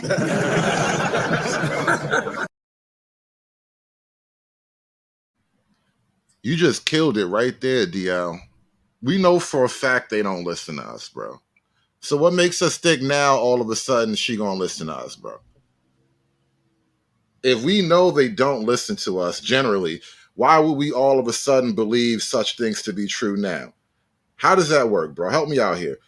We know that they just don't typically do that kind of shit. That's just not how they rock, right? All of a sudden listening to us is the agenda now, right? That's just how they roll now. Why are we supposed to just suddenly accept that to be true? Like now, when niggas act like we ain't fucking with y'all no more, they suddenly listen to us, right?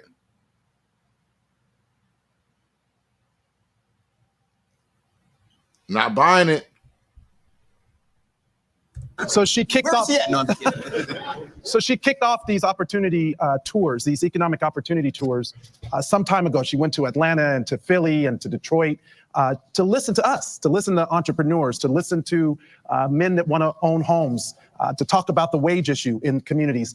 And from that conversation came this Black men's agenda. It came from us.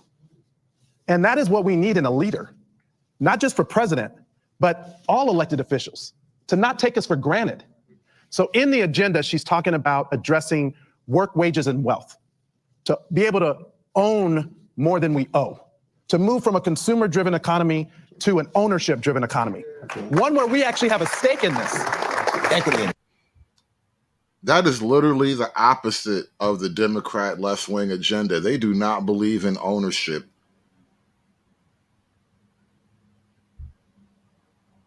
There's a plan to cancel car ownership in California. That's why they want to move everybody to electric vehicles.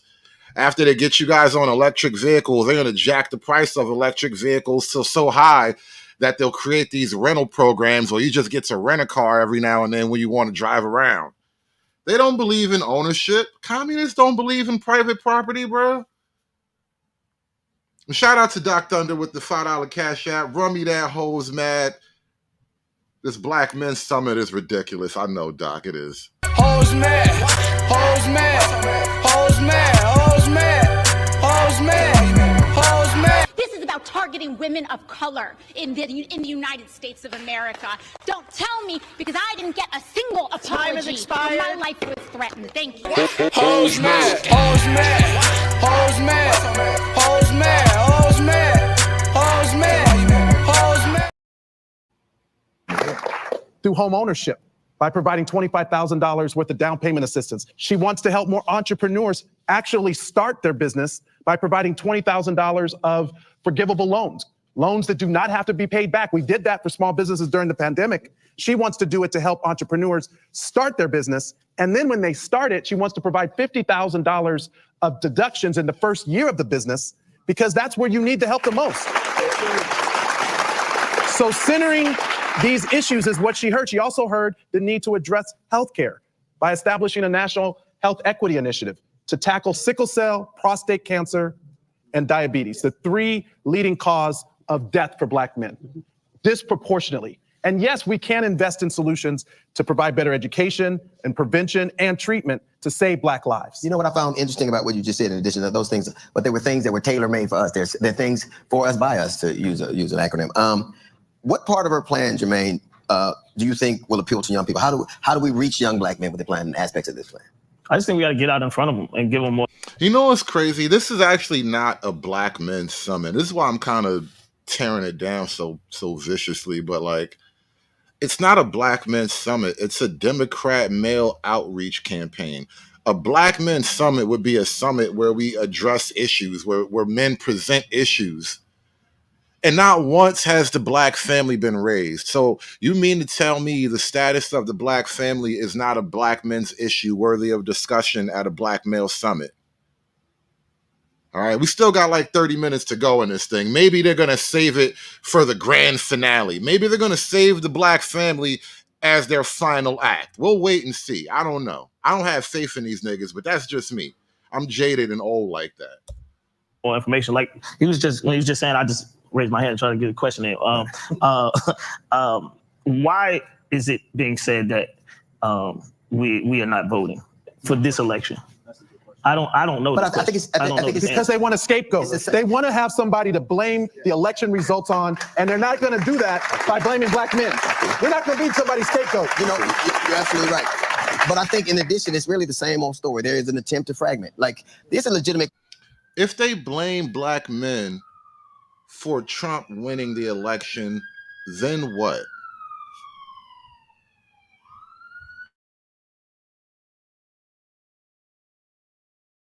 There's this myth out there that black men can't handle being spoken to, you know, and told what to do by black women.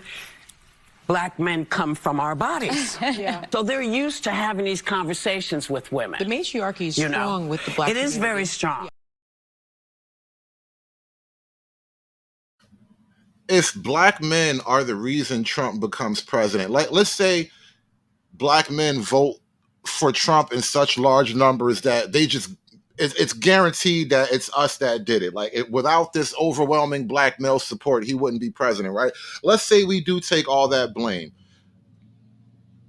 Then what? Like, what does that blame actually turn into? All right, so like black men voted for Trump. Trump became president. It's black men's fault. What are you gonna do? You're gonna fight me? What are you gonna do? You're gonna get me fired? You're gonna kick me out the house? Like, what are you gonna do? What are you gonna do? Like, what is this blame black men shit really supposed to amount to? This is the thing about it I don't understand. Like, you're not gonna blame black men if Trump gets the president. You know what? I actually do want to own that. I want to own that. Every time I see one of you hoes mad, I want to know I had a little hand in that shit. Hoes mad, hoes mad, hoes mad, hoes mad, hoes mad, hoes mad. This is about targeting women of color in the United States of America. Don't tell me because I didn't get a single Time has apology. expired. My life was threatened. Thank you. Hoes mad, hoes mad, hoes mad, hoes mad, hoes mad, hoes mad, hoes mad. And shout out to Jackie Jack. Thank you, babe. Thank you for supporting the show. $5 Cash App from Jackie Jack for supporting the show. Appreciate y'all out there. Everybody must eat. Everybody must eat. Everybody must eat. Everybody must eat. Yes. Thank y'all for listening. We are not done yet. Let's get back. A question as to whether the vice president's support among black men is eroding. But an equally legitimate question is, why is Dick Cheney and Jeff Flake and Geraldo Rivera not voting for Trump? So you can see there is a deliberate attempt to disengage, because the one thing that was on the sale about Vice President Harris is her enthusiasm. And how do you dampen enthusiasm? You fragment it. Yeah. We were talking, of course, obviously aspects of this plan. You're an entrepreneur. What part of that plan speaks to you individually, like as an entrepreneur? The tax exemption for small businesses is huge. Moving from $5,000 to $50,000 would have been a game changer for me. I think it's going to be a game changer for a lot of entrepreneurs out there. I think we have to take a step back, though. The fact that there is a plan is something that we can't take for granted, and something that does not exist on the other side of this conversation, right? So we've got to acknowledge, while there are a ton of details, right? This is for the brothers out there that say, well, where are the details? There is a ton of work to do. We actually have to go through the legislative process. We've got to go through Congress, right? But the fact that there is a plan on the table. There is actually not a plan for the black man on the table. I just remembered this critical detail. It's for black men and others. You guys remember that? It's not for black men. It's for black men and others. That means it's a plan for everybody, which is fine, because legally you can't make it for black men specifically, just like you can't make it for white men specifically. But there is no plan for the black man. You got to remember that. This whole thing is a fucking 3-card Monty. They're hiding the plan for the black man under one of these 3 cards. You just got to find it. It's something that we should be excited about, right? So the thing that I'm most excited about the plan is that there is one, right? And we need to make sure that everyone in the community knows that that plan has been produced and that we're going to actually make those things happen. Jermaine, you hear this a lot. I know I do. When it comes to the economy, the subject of immigration invariably comes up. A lot of black men, and I shouldn't say a lot because we're not a monolith. We got Barack Obama and Flavor Flav, so I don't know how somebody gets it. But there is a belief that immigrants are taking our jobs. You've heard that, right? Yeah, but not in Atlanta.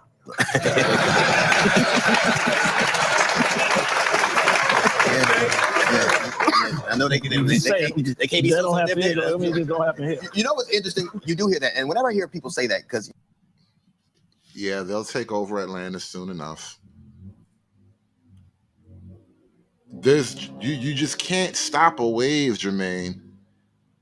They'll be there soon enough. I bet you there's way more Latin people in Atlanta than there were 20 years ago. I know in Michigan and Wisconsin and a lot of Rust Belt states, that is something that is bantered around about. But the thing is, I always hear they're taking our job. I never, name me the job you see an illegal immigrant doing. You go, I should be doing that right there. You know what I mean? So there's an attempt to fragment and to kind of, the one thing I will say that the Trump administration has done successfully is whether you are disaffected, black or white, he's giving you somebody to look down on and somebody to blame. And that is a commodity that is for some people worth it. We're going to talk to Mark Mariel, looking all fly. Look at you. You are the former mayor of New Orleans. That was a weird comment. Did you guys used to fuck back in the day or something?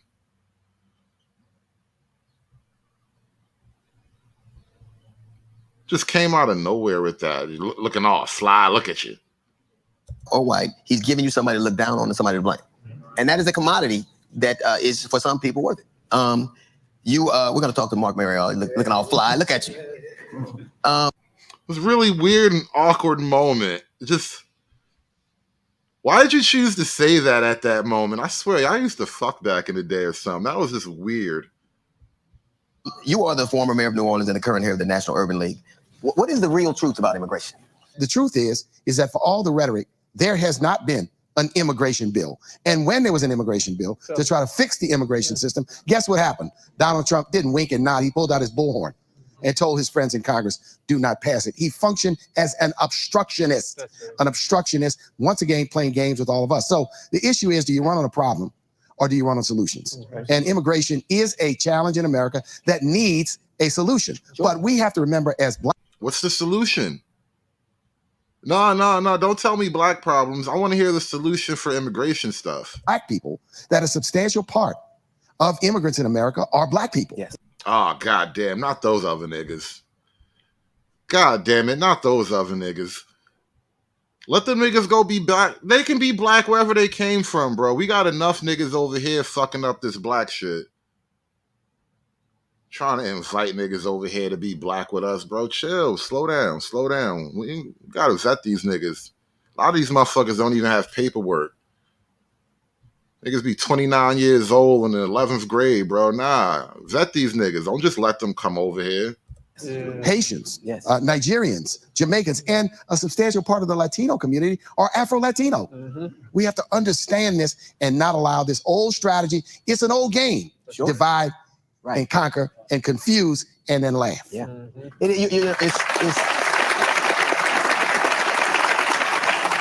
First we wanted your woman, then we wanted your job. Oh, y'all remember the video yesterday? The whole family bowed to the white lady. Bro, nah, man. We done got these white folks just nice enough. We don't need you coming over here fucking up the vibes and shit, all right? Bowing to the white people. No, nigga. No, that's not how these white people are. Don't get them expecting that type of shit again. Now we're eating your pets. Like like black people, we don't even walk dogs. How the hell we gonna eat them? That's crazy. I mean, like black men and the issue of Hey, y'all gonna stop lying about these goddamn Haitians, man. Going lying about these Haitians. The Haitians eat cats, bro. It is what it is, man. I don't know why it's such a shocking thing.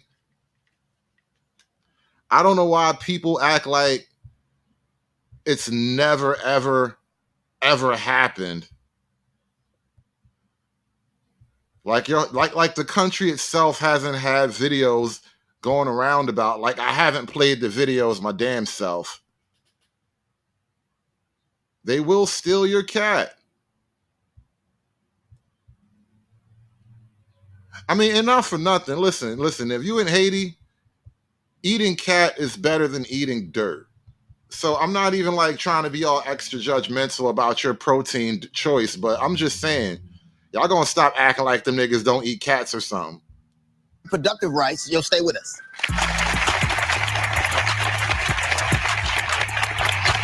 You heard that right. At the Black Men's Summit, we're gonna talk about reproductive rights. Do black men have reproductive rights? Are we finally gonna get reproductive rights, y'all? Holy shit, is Kamala gonna help black men get our reproductive rights? We needs our rights, man. I needs my rights. I don't know about the rest of these niggas, but I needs my rights. All right? If white women can have reproductive rights, black men can have reproductive rights too, goddammit. I want what you white hoes get, and I want it today, ASAP, not tomorrow. Reproductive justice is a black man, a black woman, a black people issue. My granddaughter, who was born in September of last year, she was born with fewer rights than me. We can't be a nation that yells freedom when 50% of our population doesn't even have freedom to have autonomy of their own person. Yeah. This is why it's so important what we're all saying. We must protect our black women at all costs. Yeah. And the biggest way we could do that in this election is to vote. Stay with. You protect black women by aborting black babies. Fucking genius. Why didn't I think of that? Thus, the BET Black Men Summit will continue in a moment. Ooh, we are reviewing the BET Black Men Summit. They've had several sections so far, from women's rights to gay stuff to money stuff. Now we're talking about reproductive justice, right? Because this is a men's summit, all right? I mean, at least they did talk about the money, but the women's issues, the gay issues, and now the reproductive issues, this is definitely stuff that men talk about. Some see only as a woman's issue, reproductive rights. Is this an issue for black men that we should be focusing on? Are Kenny Burns and Vic Mensa hit the streets to find out? You were telling me about your concerns with the next generation, and I'm wondering, does reproductive rights factor into this election for you and your decision making? Oh, definitely. I'm definitely pro-choice. I think a woman should control what happens with her body 100%. I think. Listen, I'm not even going to argue against women controlling their bodies, but I'm just saying that's not your body inside your body. There's a whole other body inside of your body. What about that body? The reproductive rights aspect makes the choice for who to elect very clear. Someone coming in and say, hey, this is what you need to do with your body. Like, we have never experienced that.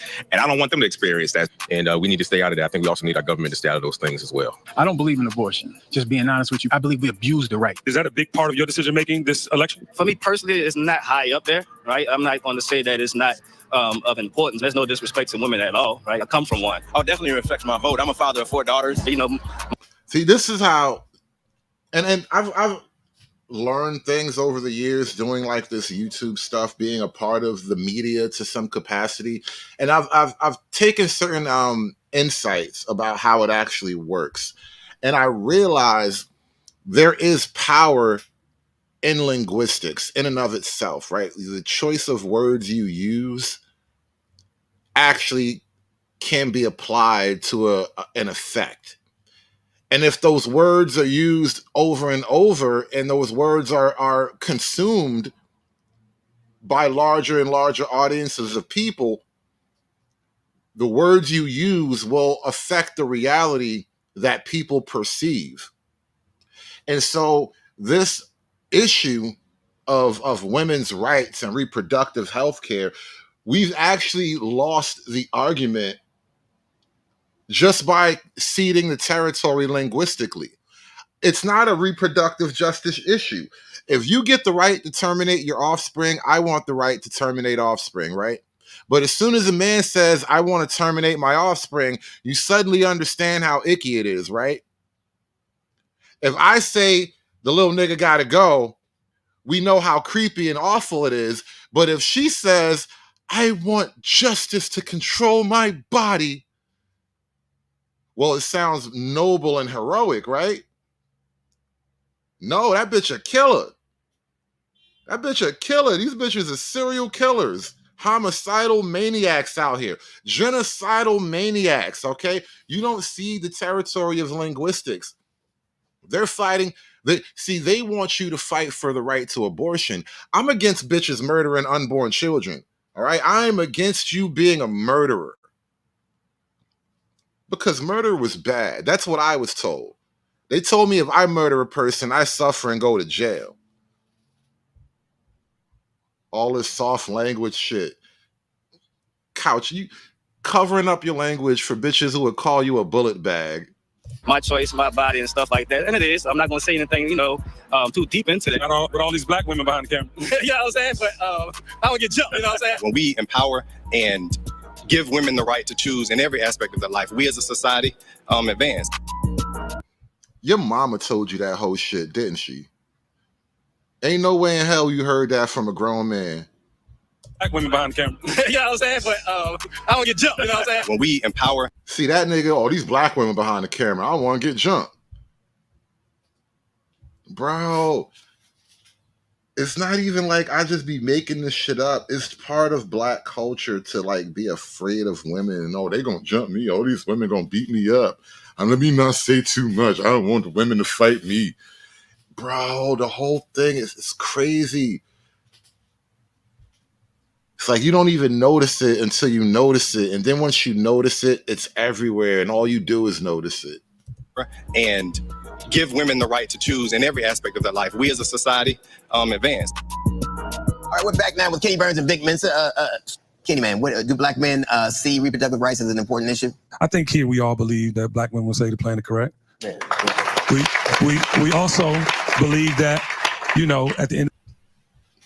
I do not believe that any woman, let alone black, will save the planet. We need our weed. I don't wear it, but we need it. End of the day, we come from a black woman. They should have rights to their bodies. We should not be in control of any woman's bodies. Here's the kicker, right? Here's the kicker. It's not even about controlling a woman's body.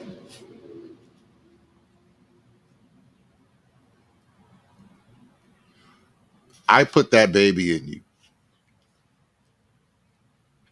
I put that baby in you. As far as all these other people are concerned, you just laid there. I did all the implementation. I did all the digging. I did all the planting. I did all the hoeing. I did the whole gardening thing. I put the baby in you.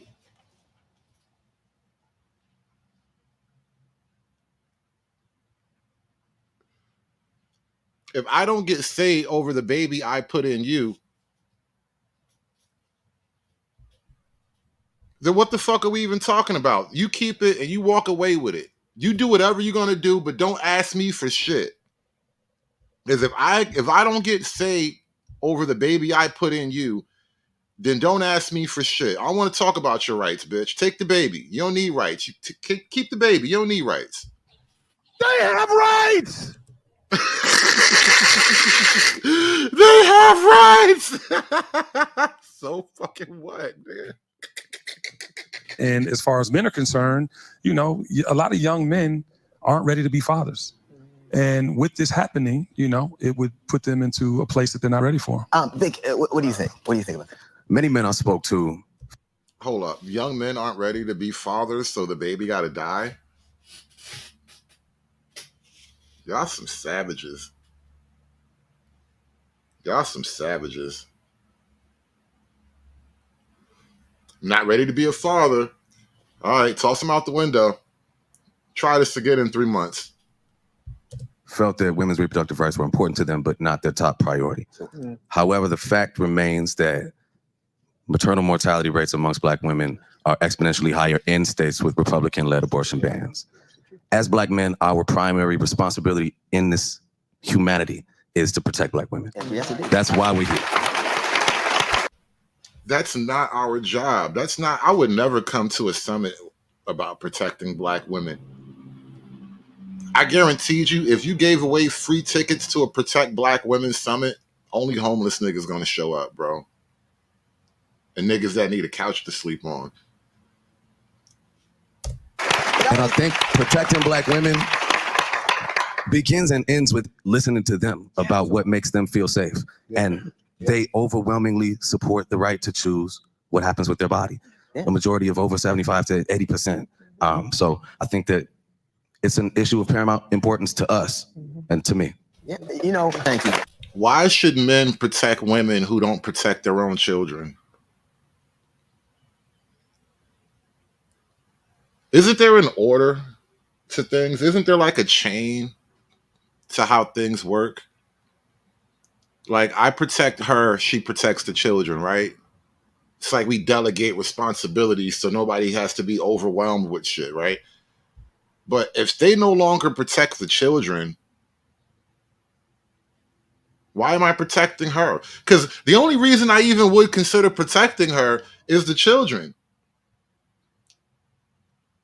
Like, as far as I'm concerned, the only reason I actually value my baby mama's life at all is because my children love her and she takes care of them. If it weren't for those two things, the value of her life would drop dramatically in my calculations. Like, that's literally how that works. I'm not even capping. Like, that's if it weren't for the children, you would mean nothing to me. A tiger could eat you in front of me, and I would take out my phone and record it because the internet got to see this shit. You guys won't believe it. This tiger is eating this bitch guts right in front of me. Like, I swear to God, if it weren't for that simple biological reality, you have my kids and you actually take care of them and they kind of love you, right? And so for that reason, your life has value to me. If it wasn't for that thing, boy, these tigers would be so fucking hungry. I'm telling you, I would just be recording that shit. I'd be cheering that shit on. Like, don't look, get that pinky right there. You dropped the pinky. Like, there's this word radical, like it's radical for people to want to have control of their body. You know, that's a radical thing, but it's not radical for a teenager to bear the child of a rapist. You got your R's messed up. That's just crazy to me. Like, you know what I'm saying? So speak to that. Yeah. You know, even in that scenario where, you know, where they aggressively plant a baby in a woman, let's call it that, even when the baby was forcefully put upon the woman, I understand it's a traumatic thing and all, but my argument is still, why does the baby have to suffer because somebody did that to you? Like, theoretically, he should have no rights to the baby. He should be banned from the woman and the child's life forever just to, you know, keep them apart. And I accept that reality. However, why does the baby have to go? That's like, all right, if somebody punches me in the nuts, do I get to slap a little kid? Like, if a woman kicks me in the balls, do I get to slap some little random kid because, you know, payback? You know, again, this is a issue because 45 was president. He put 3 Supreme Court justices on the Supreme Court who raised their hand and said, we would not touch Roe v. Wade. And then what's the first thing they did? They repealed Roe v. Wade. And it has had a heartbreaking impact on the Black community especially. Because when you think about the maternal mortality rates of Black women during pregnancy and labor and delivery issues, in this state of Georgia, it is 2 to 1, right? Again, bro, this Black Men's Summit is like 70% women's issues and another 15% gay shit, bro. This is not a Black Men's Summit. I'm not even sure these are Black men, bro. This is a women's summit hosted by some Negroes. Cliff, 2 to 1. And so it hit close to home for me because Attorney Mike Harper and I represent the family of Amber Thurman. Oh, wow. This is a sister who... She took an abortion pill.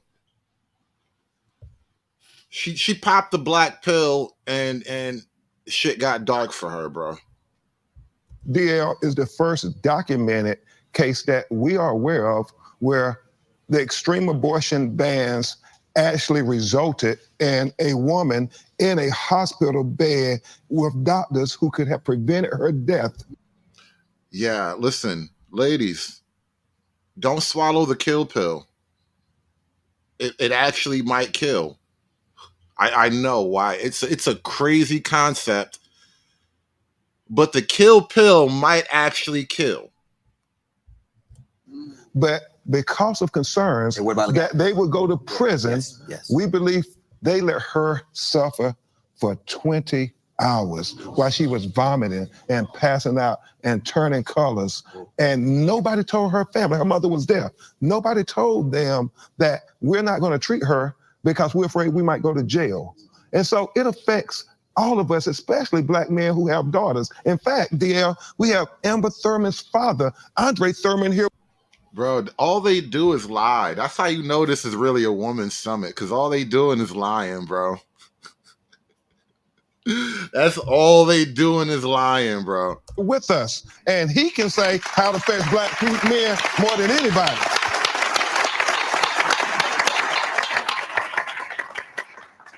These laws have tremendously affected me. I lost my baby behind. I'm sorry, hold them. on, what? Tremendously. These laws have tremendously. Huh? These laws have tremendously. What? These laws have tremendously. Come again? These laws have tremendously. Wait. Say it again. Hold on. Slow it this time. These laws have tremendously. Y'all, hold up, y'all. Hold up, y'all. Is it me? Is that me? Hold up. There's something going on here. Am I bugging y'all? Because I feel like is the video glitching or something? Is the video glitching? I feel like there was like an audio hiccup or something. What the fuck what happened there? What happened with that? That was wild. Like, what did we just find? That was amazing. What was that noise?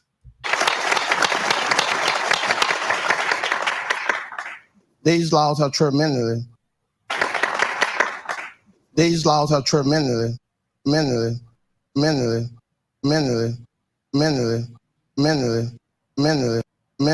What the fuck is that sound? What is that sound, bro? What the fuck is going on here? What the fuck is going on here? You're sad that people are mean? Well, I'm sorry. The world isn't one big liberal arts college campus. Fuck you. You're all pricks. Affected me. I lost my baby behind them. Letting her just sit there for 20 hours. Didn't do anything. Well, I can't thank Kamala for keeping her name alive. Yes. And doing everything that they doing for us. Thanks. I'm sorry, your emotional ploys just don't work over here. I was too busy laughing at the tremendously thing. I was so caught up in the tremendously part that your emotional shit just totally went right by me, man. My bad, y'all. My bad. I'm gonna remember to feel bad later, though. I was born in 1964 as the first one of my mother's children. My nigga say he got crack baby energy.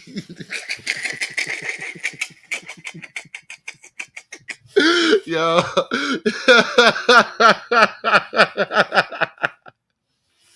My nigga say he got crack baby energy. Oh, I'm stealing that. I'm gonna make somebody mad with that later. Somebody gonna be pissed off at me later when I use that on them. This nigga got crack baby energy.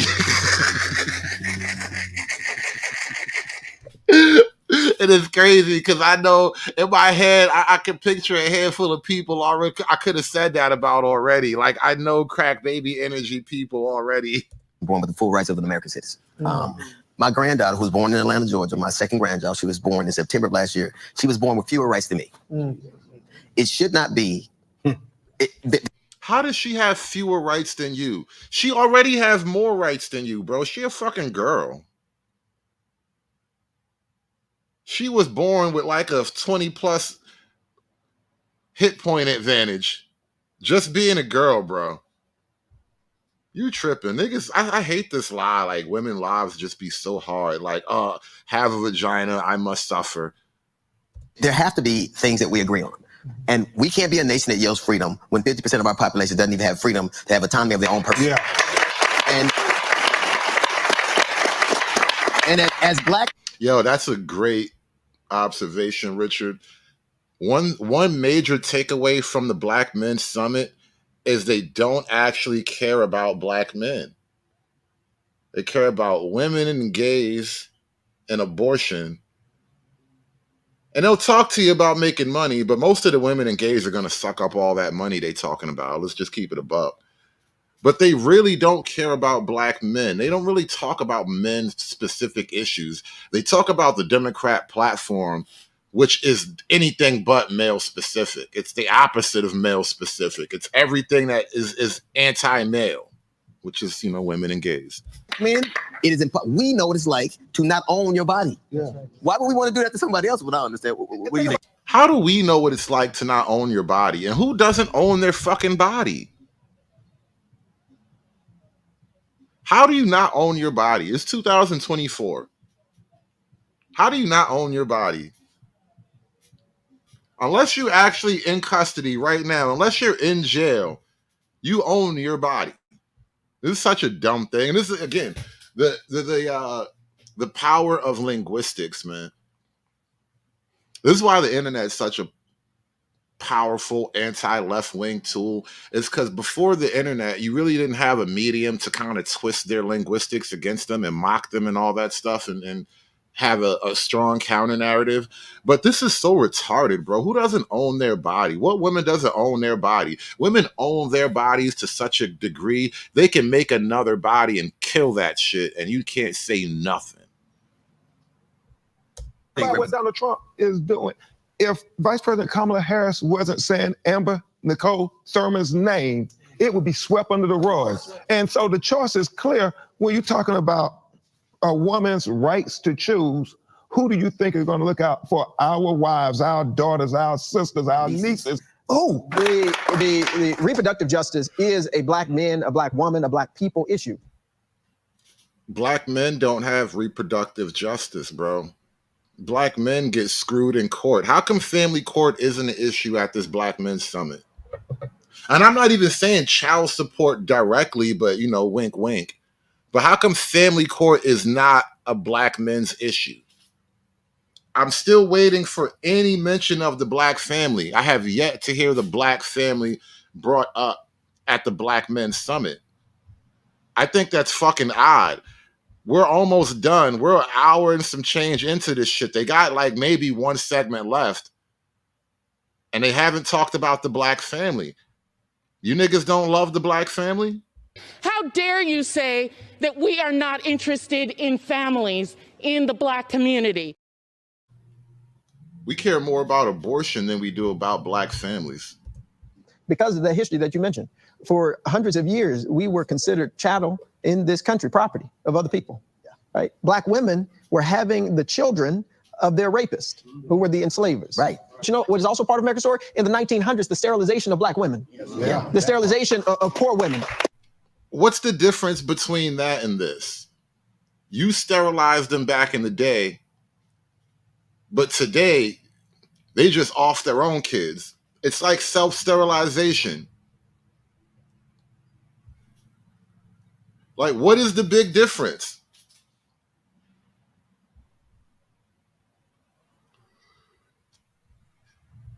And just so we know, all the eugenic sterilization campaigns were progressive campaigns. Therefore, those were left-wing movements. Millions of women were denied the right to ever have children because they were poor or because they were considered feeble-minded. And that was state law and federal. It was eugenics, but it was policy. And we are living in a time where people's rights are being taken, that autonomy is being taken again in policy, again in law. And so we have to realize the intersectionality that Black women are living with. They are dealing with the pain of being Black, right? And also the problem. At a Black men's summit, we have to feel Black women's pain. At a Black men's summit, it's Black women's pain that we have to feel. There's this myth out there that Black men can't handle being spoken to, you know, and told what to do by Black women. Black men come from our bodies. So they're used to having these conversations with women. The matriarchy is strong with the Black It is community. very strong. When I die, I'ma go to Snow Bunny Heaven. Snow Bunny Heaven. Promise that comes with that, but they're dealing with the pain of being a woman. And also the promise of that, where we, as Black men, we do benefit from patriarchy. Yeah. We men. Yes.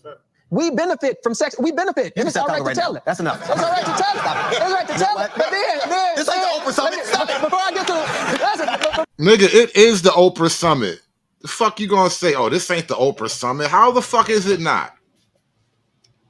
How is it not? You niggas talking about abortion, gay rights, women's issues. How is it not the Oprah Summit, bro?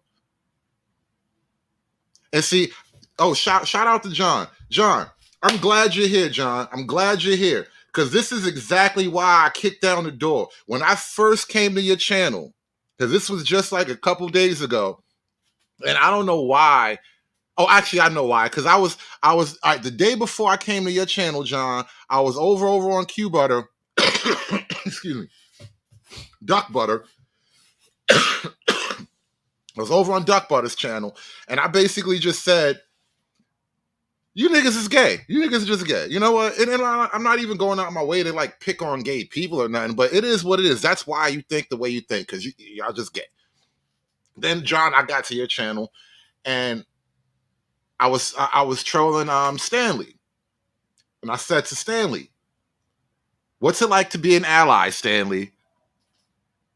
That was the first question I asked him. What's it like to be an ally? Because I knew Stanley was an ally. And the point I was making is that when you're a Democrat, as a Black man, you are forced to be an ally. And now, my key example, Black Men's Summit, all they do is talk about women's stuff and gay stuff. That's all they do. Stanley, he may not like how I came at him. And like I said, Stanley was a good sport. He not an issue about that. He didn't make an issue about that. But I was making a grand point in my trolling. Because, you know, I reserve the right to be an asshole whenever I feel like it. But I was making a grand point that no matter how you slice it, you are wedded at the hip with the Democrat social sexual agenda. You have to be gay. You can suck a dick later on down the line, but just stand with the gays right now, and we'll work out the details later. There's no separating that shit. Hour and a half in, these niggas didn't say anything about the Black family, not once. It was women's stuff, gay stuff, a little bit about some money, and then abortion. Before I get to the mountaintop, because I'll do it here.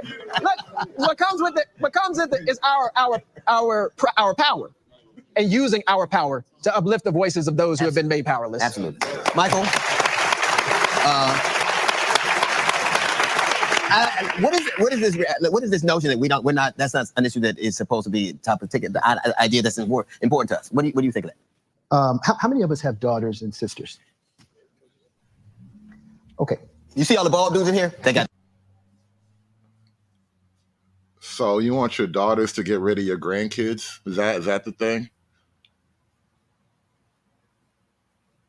I already told my daughter, you're not allowed to get rid of my grandkids. You expect me to look at you with love and respect, you just offing my grandkids like that, should slap the shit out of you right now for making me think about this shit. Wait, I mean, exactly. I don't subscribe to the narrative that we are not in support of women's reproductive rights. I just won't subscribe to that. I think it's another narrative that they're trying to put on. And you know what? Let's roll it back a second ago, because a little Afro nigga, man, he said that black men live in patriarchy, and I paused and I totally forgot to address that line, but he said we benefit from patriarchy. I need you to list the ways that black men benefit from patriarchy. Black men have never had a proper patriarchy in this country. We've had a few niggas here and there that got their shit right, but as a broad concept, it's never been a real thing. And especially after the civil rights era. The civil rights era was the official end of whatever black patriarchy there could have been. That was the deal, honestly. That really was the deal with civil rights. Nobody really conceptualized it in that way at the time, but the price for your civil rights was any idea of black patriarchy. Because once you let the government be your fathers, right? Men and women, but mostly the women, right? Once the government becomes your father, you have no patriarchy. A patriarchy is something that has to be run on a social level. The government can't be a patriarch. The government historically crushes patriarchs because it's a power thing. This is why white men have historically been looking at the government like, don't make me grab this rifle. But black men are kind of caught up in the race thing, so they don't really have that understanding of raw power, that true understanding of the masculine power dynamic, right? It's really me and my family against the lords of the estate, right? It's really me and my brothers against the king. It's almost always been like that. But black folk think the king is some white guy. And so it's me and my niggas against the white boys. No. You niggas is goofy. That's not really how it works. Us to divide us.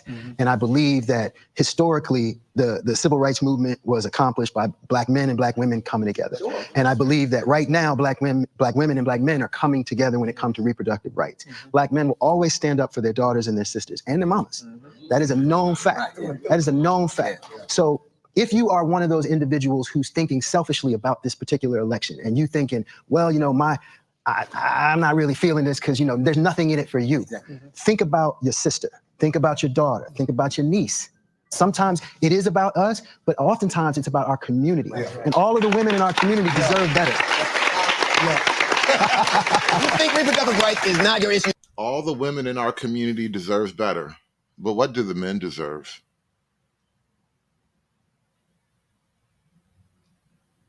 An hour and 21 minutes of this show. It's only an hour and 34 minutes left. So it's roughly 13 minutes left in this. And not once has the question of what do black men deserve been raised. But it's a black men's summit, right?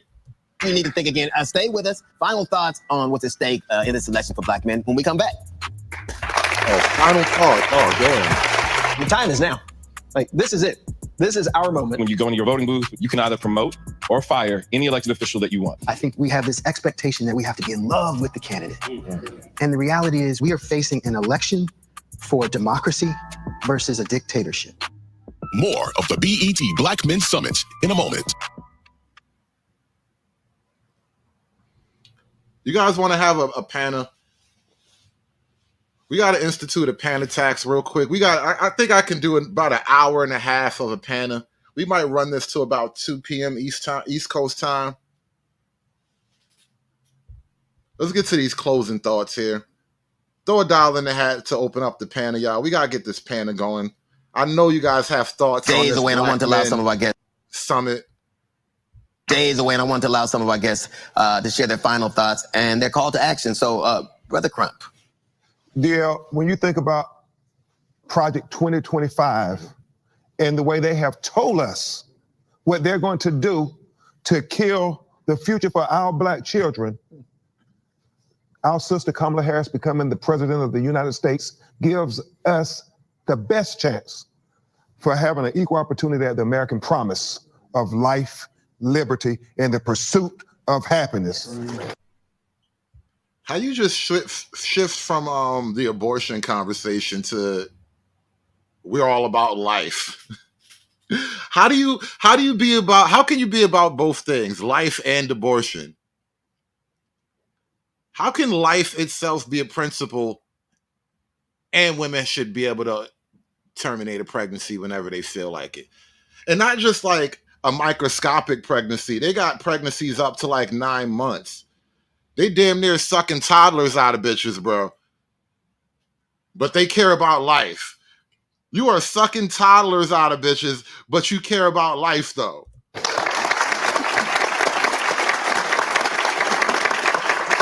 Michael Ealy? I think I want to start off by just saying, I think we need to stop trying to romanticize elections. I think we have this expectation that we have to be in love with the candidate. And the reality is we don't. What we have to focus on, gentlemen, right here, right now, is we are facing an election for democracy versus a dictatorship. This is perhaps one of the most fundamentally easy elections to kind of discern which way you want to go. So we have to teach everybody, we have to talk to our relatives, talk to our friends and family about voting down the ballot and making sure that Vice President Kamala Harris has the Congress that she needs to get legislation passed that's going to give us what we want, that's going to give us the agenda for Black men. That's what we have to fight for in this election. So we have to work on that. It's our chance to do that. Representative Pearson. Yeah, I mean, look, the time is now. Like, this is it. This is our moment. And generations upon generations of Black folk have risen to meet their moment. And this, for Black men, is ours. Whether it was W.B. Du Bois and Booker T. Washington rising to meet their moment, whether it was Frederick Douglass rising to meet his moment, whether it was Malcolm X and Dr. Martin Luther King Jr. rising to meet their moment, this is ours. And it is our opportunity to make sure that the future that we want to live in is more possible. And that is why we have to elect Vice President Kamala Harris to the presidency of the United States of America. That's why we have to do this. So this is it. This is our time. This is our moment. Let's win this thing. Yeah, for sure. I'm going to be your campaign advisor. That's what it got. Come on. I need you. Come on now. Yo, this nigga did the whole hour and a half with his legs crossed, bro. This little skinny nigga he's an amazing closeted man. I swear to God. That nigga is buried in the closet. He did the whole show with his legs crossed. You see how the three of them, they just sit here, just like regular guys, just regular guy posture. This nigga sitting here, he got to keep his vagina warm the whole show, bro. I want to make sure we include some of the voices in our audience. Khalil Thompson, what are some of your final thoughts? So I have an amazing 7-year-old CEO who is my pride and joy. I wonder on Wednesday, November 6th, when she wakes up, I want her to know that this world is still fair, that she still has the opportunity to realize every dream that she has. Y'all are ruthless, bro. Who said his pussy stank? That's why he sit like that, because his pussy stank. And it hasn't been diminished. So I ask every brother here, every brother that you know, you have the opportunity when you go into your voting booth, when you vote early, when you do vote by mail or absentee, you are the CEO in this moment. You can either promote or fire any elected official that you want. I believe, as my pastor said, can't tell you who to vote for. I'm telling you who I'm voting for. I'm going to vote for Vice President Kamala Harris and Tim Walz. But I just need you to go and vote. Participate in this election. Be that CEO in that moment and do your job. Want to hear from Quentin James? Malcolm X told us that the most disrespected, unprotected, and neglected person in this country is a Black woman. Bro, this whole fucking summit is about Black women. Niggas can't, you can't trust Black men to have a men's group. I swear to God. You can't. Niggas can't even have a men's group, bro. This is retarded. This is fucking pathetic. Niggas can't even form their own men's group. This is literally what happened to the Black manosphere, by the way. This whole BET summit oddly parallels the rise and fall of the Black manosphere, by the way, bro. Because niggas just can't form a men's group. Soon as more than 4 niggas get together, yo, what we gonna do? What we gonna do about these women? We gotta help the girls, man. We gotta bring one of these girls in here to talk to. Bro, niggas can't do shit without the fucking women, bro. Niggas is fucking mama's boys. This whole shit crazy. Mama's boys, bro. Soon as niggas come out the pussy, they spend their whole life trying to crawl back inside it, and suck their thumb. Mama's boys, bro. Niggas just want to curl up inside the pussy and make the pain go away. Life was harder outside the vagina. My troubles didn't start till I fell out this vagina. Let me go back inside. It was safe in there.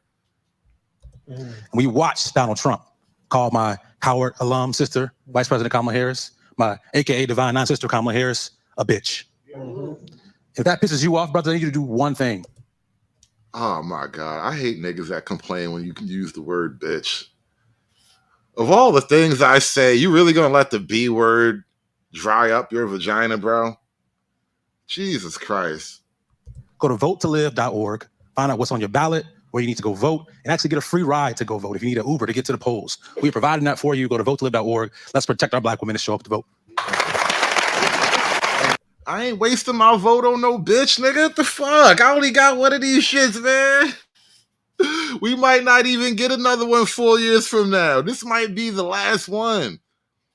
They say this might be the last one, y'all. If this was the last vote, would you really waste your vote on a bitch, bro? If you wouldn't waste your last dollar on a bitch, would you waste your last vote on a bitch, bro? Real shit. Really, that's simple. Why would I waste my last vote on a bitch, bro? I mean, come on. I ain't even got no more. Look, if I had a whole 6-pack of votes, I'm not trying to give away one. But still, it's my last one. And of course, I really want to hear from this gentleman. Keep working. What are your final thoughts on this? Oh, well, first of all, thank you, BET, and thank you, DL. Not this nigga. Jesus Christ. Jesus Christ. We got to open with the gays and close with the gays, bro. Jesus Christ. For providing this opportunity for the conversation. And elections are choices. And we have a choice right now. I think this is the clearest choice we've ever seen in a presidential election. On the one hand, we have a man named Donald Trump who has 34 felony convictions, who has a history of racism from the Central Park Five to his black casino workers to being sued for racial discrimination in the 1970s to his lies about Barack Obama's birth certificate. Did you know Donald Trump was a major campaign contributor to Jesse Jackson's presidential run back in the day? Like, I think they set up shop in Trump Tower for free, basically. Like, they let him run his whole presidential campaign out of Trump Tower. To the fact that he was impeached twice and tried to start an insurrection to prevent the peaceful transfer of power. And on the other hand, we have a talented black woman who started her career as a district attorney, became a state attorney general, became a United States senator, and then became the vice president of the United States, is the most qualified person in this race, perhaps the most qualified person to run for president because she has experience at the state, local, and federal level. And she also has experience in the judicial branch from working as a prosecutor, and the executive branch from working as the vice president, and the legislative branch from working as a United States senator. Who else has that experience? This is a choice. I just hope. This is a choice. I just hope that we look at these two people and we choose wisely. Yes. First off, I'd like to thank you, BET, President BET, and everybody else, and all you gentlemen, because I think this was necessary. I will say this. There is a reason there has never been a female leader of this country. There's a reason there's never been a black female executive of this country. I think because it's very hard. A man gave up power. A white guy, the most powerful man on earth, said, I'm going to give up his power, and I'm going to make sure she has an opportunity to become the first female president of the United States of America. Think about the symbolism in that, by the way, right? Black girl magic is a gift from rich white men.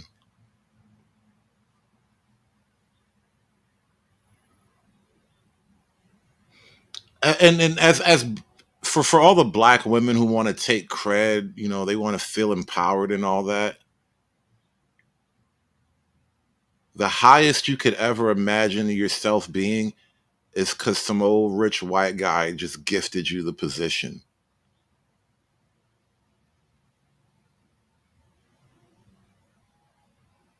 All my life, I had to fight.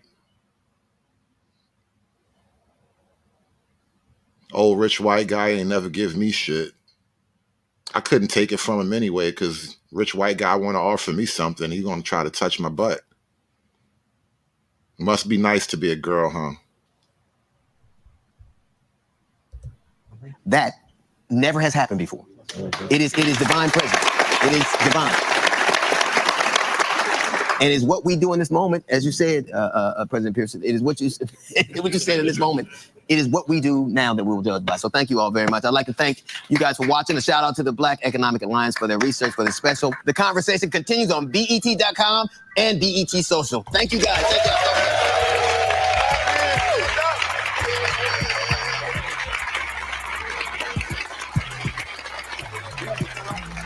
All right, that has been BET's Black Men Summit. God, that was terrible. It took me 2.5 hours to get through that whole thing. 2 hours and 40 minutes, basically. All right. Woo. Woo. You know what? I'm gonna throw the link in the chat. Do me a favor, y'all. Support the panel. Support the panel. God knows what's about to happen. Let me go get my pistol. I think, I gotta strap up for these panels. Let me go get my pistol. Let me go put on some plate armor. Just in case. Just in case. Because you never know. You never know.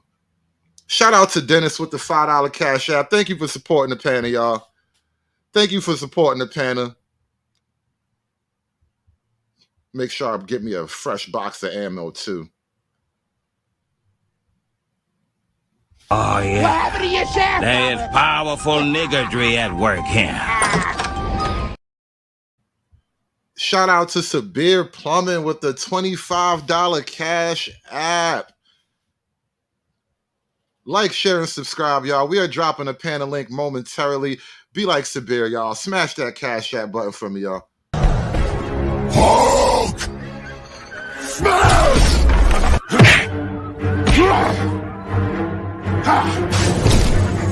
Smash you!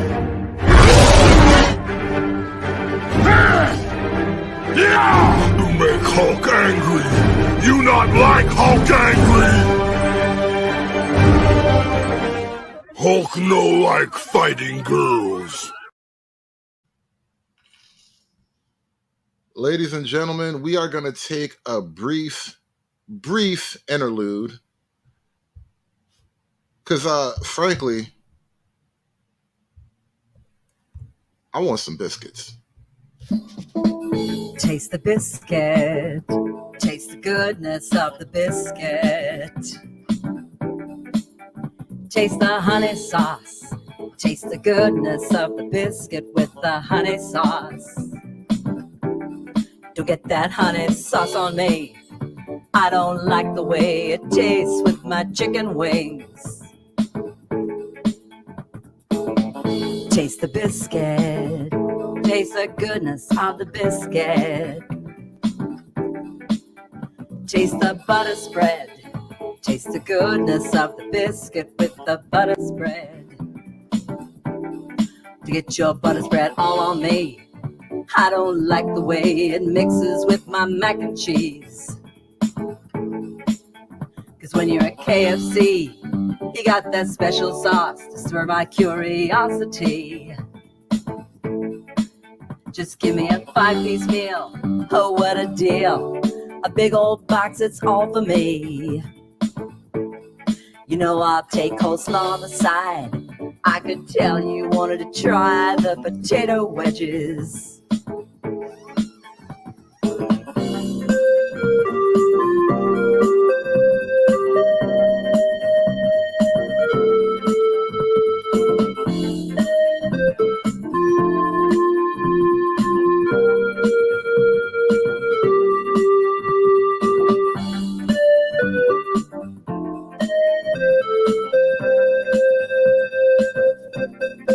Taste those biscuits, y'all. Taste the biscuit.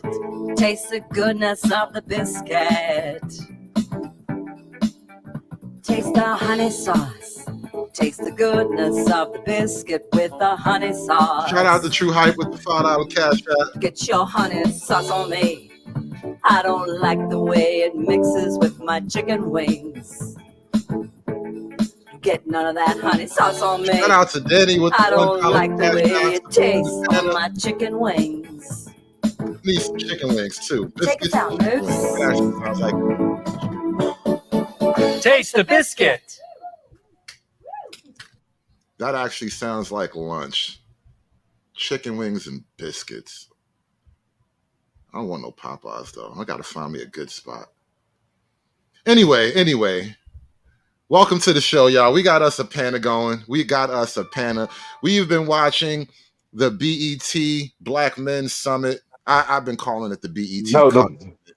Thank you. That's the title. That is the title, the Black Cuck Summit. Go ahead, continue.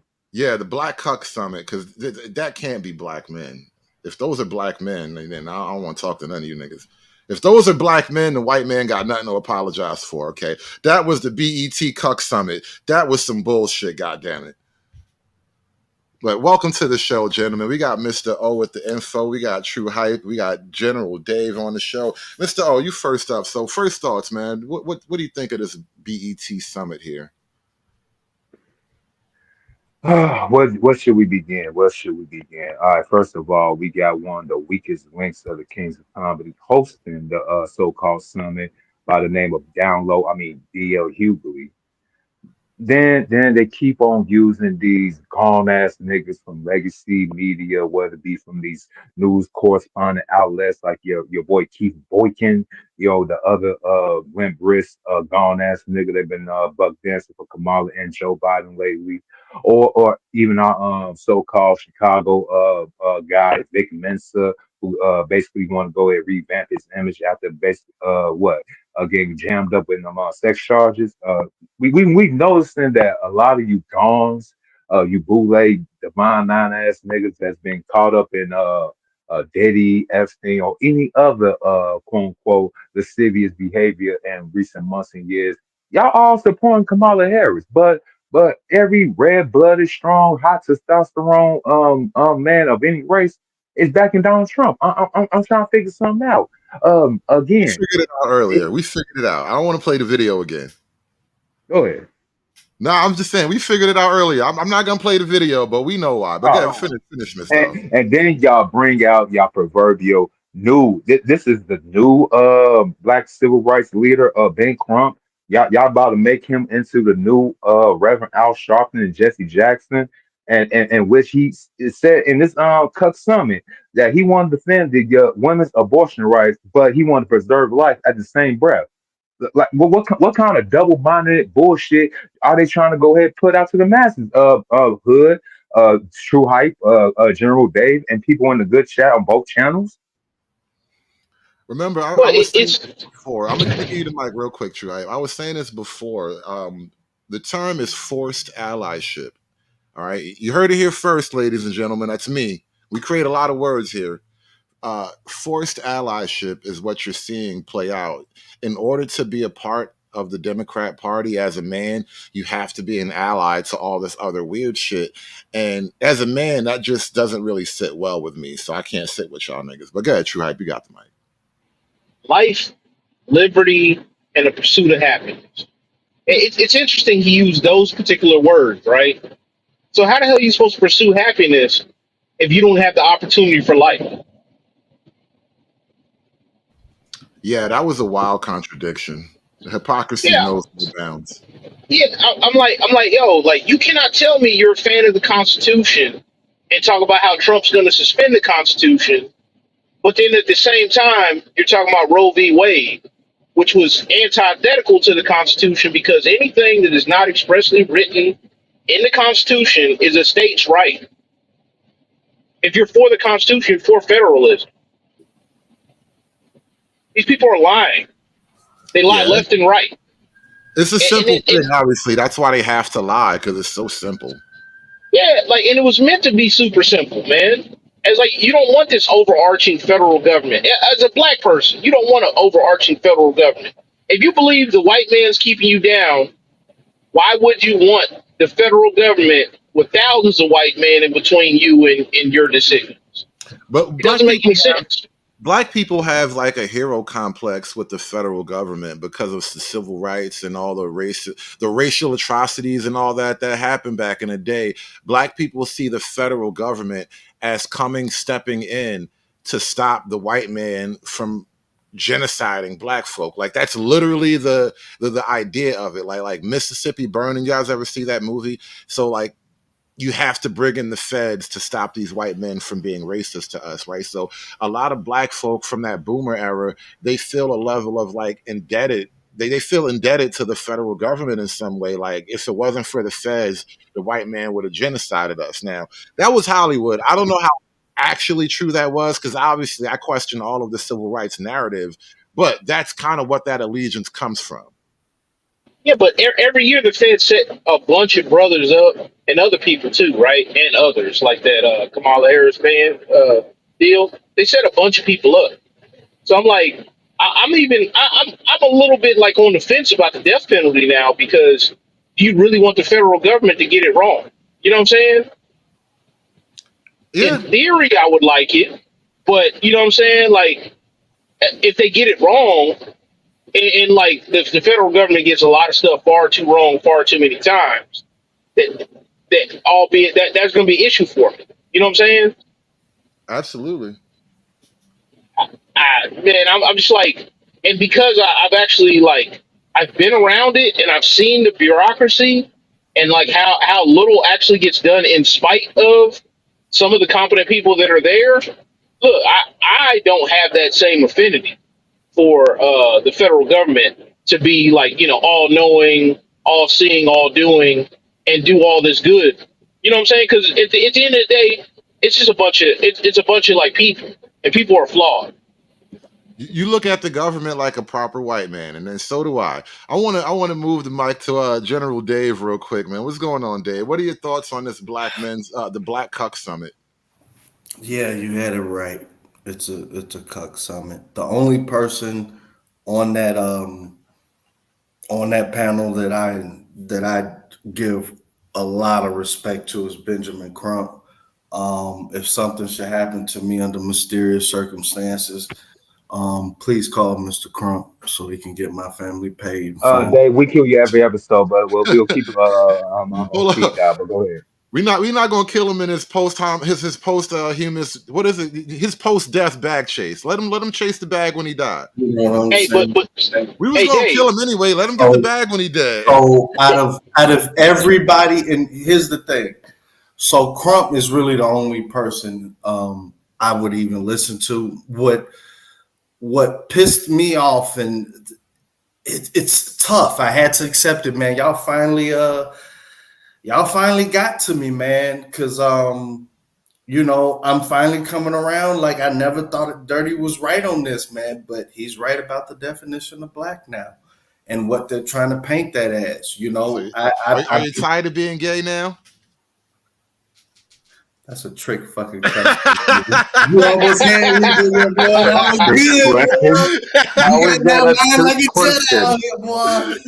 was good. We asked the tough questions over here. Nobody asked the hard-hitting questions over here. That's why you come to this fucking channel, because nobody does this shit like we do it over here. I'm sorry, Dave. I was fucking with you.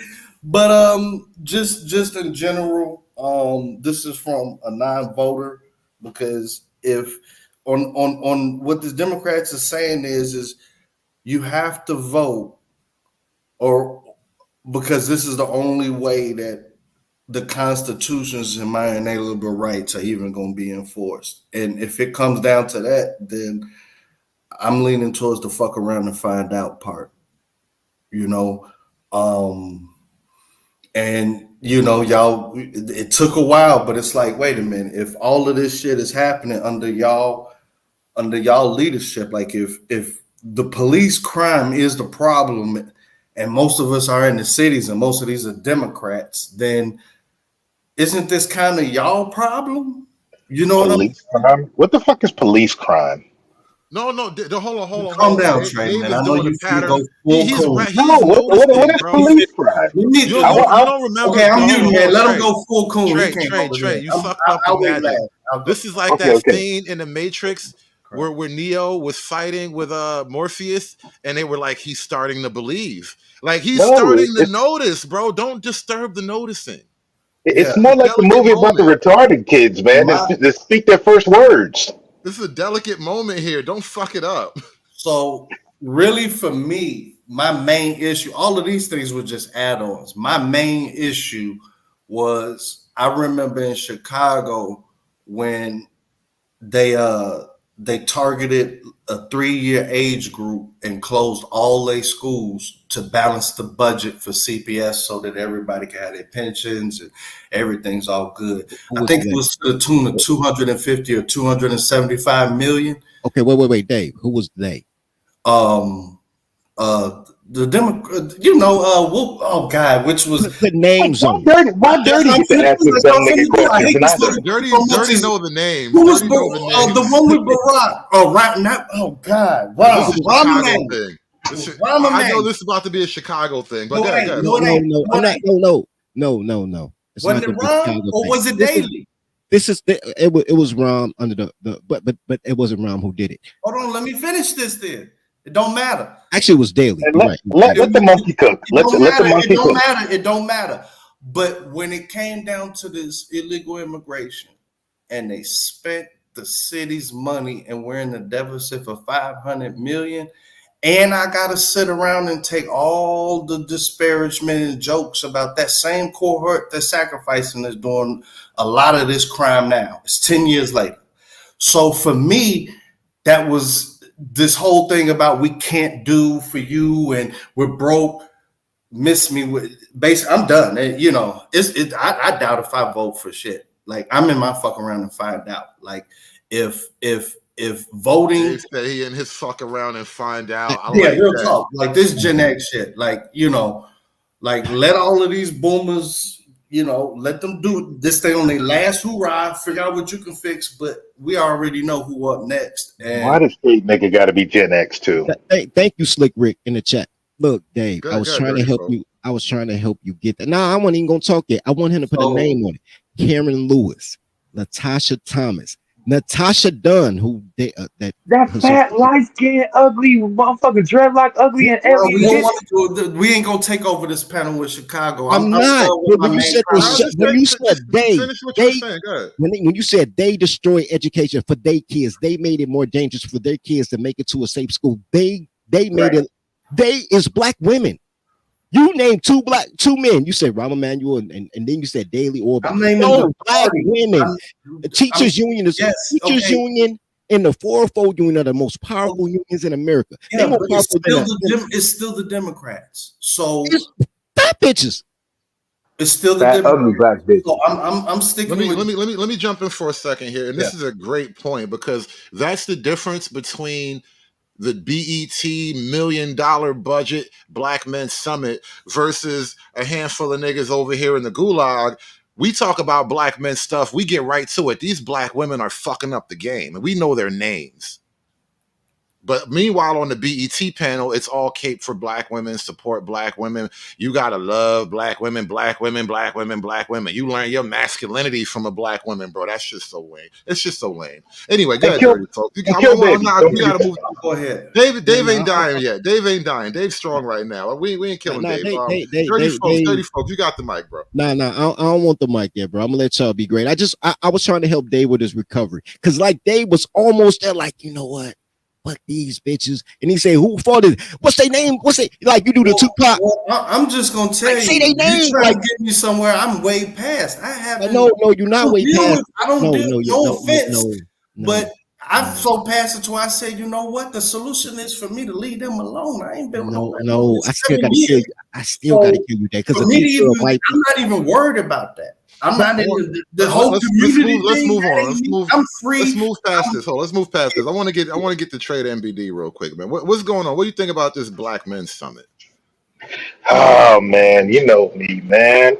Down the rabbit hole, just a bunch of lizards, man. A bunch of lizards that are married to Just like what's my man, Cat Williams said, a bunch of weird looking light skinned chicks or white women, Asian women, and Marias, man.